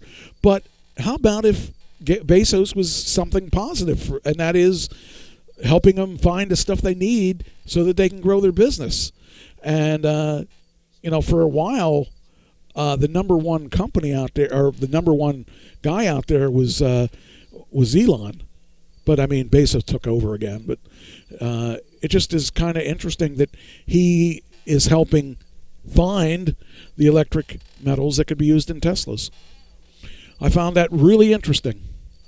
So, well, we should probably call it here, but because I think I can let the other stuff last till next week. It's just less I have to do. I did have a lot of good stuff. There is one other one I want to do. I always talk pro-electric. I'm going to do one anti-electric, and not because it's Tesla, but because it is Chevy. The Chevy Bolt, we were talking about that last week, how they're having problems with their batteries and recalling all these cars. Yeah. Well, frustrated Bolt owners want their money back after they recalled all of the bolts for the batteries. I would say that Chevy is not off on the right foot. No, I wouldn't say so. I mean, the thing of it is that they actually, going to get their money back. I don't know, but I think there could be a class action lawsuit that could make them get their money back. I almost bought a Bolt. It almost was a Bolt, not a Tesla, because I kept saying, "Oh man, Teslas are, this much money, and the Bolt's this much money," and the only thing that stopped me is I decided that I was going to take the gamble and get the best one I could get, and I did it. I don't regret it. So I would tell you that 68,000 Bolts between 2017 and 2019 are being recalled. Do you think they'll come out with a different one? Well, they did. Oh, okay. He owns a 2022 Bolt. How could we put a car in our garage that might catch on fire? Everyone's afraid of them, and for good reason. So the guy bought one? Well, this was after. He said he bought it. The second recall on Bolts include all model years through 2022. That means his brand new one, is being recalled. So all these people are worried about their cars being recalled, and I'll tell you what, that would be a concern of mine too. But yeah, it's but anyway, all right. I guess we'll go on that. Let me get that out of my list so I don't do it again. I had 3 articles on that, and I wanted to make sure I did that this week because of the 3 articles. Yeah. All right. Well, I want to thank everybody that hung around and listened, and we took a late show today, so this is all for you. And just remember, we're still the one. And if I can make the music play, I forget why it's not playing. Oh, yeah, I see. Hold on. Back it up. We're still the one. We've been together since we've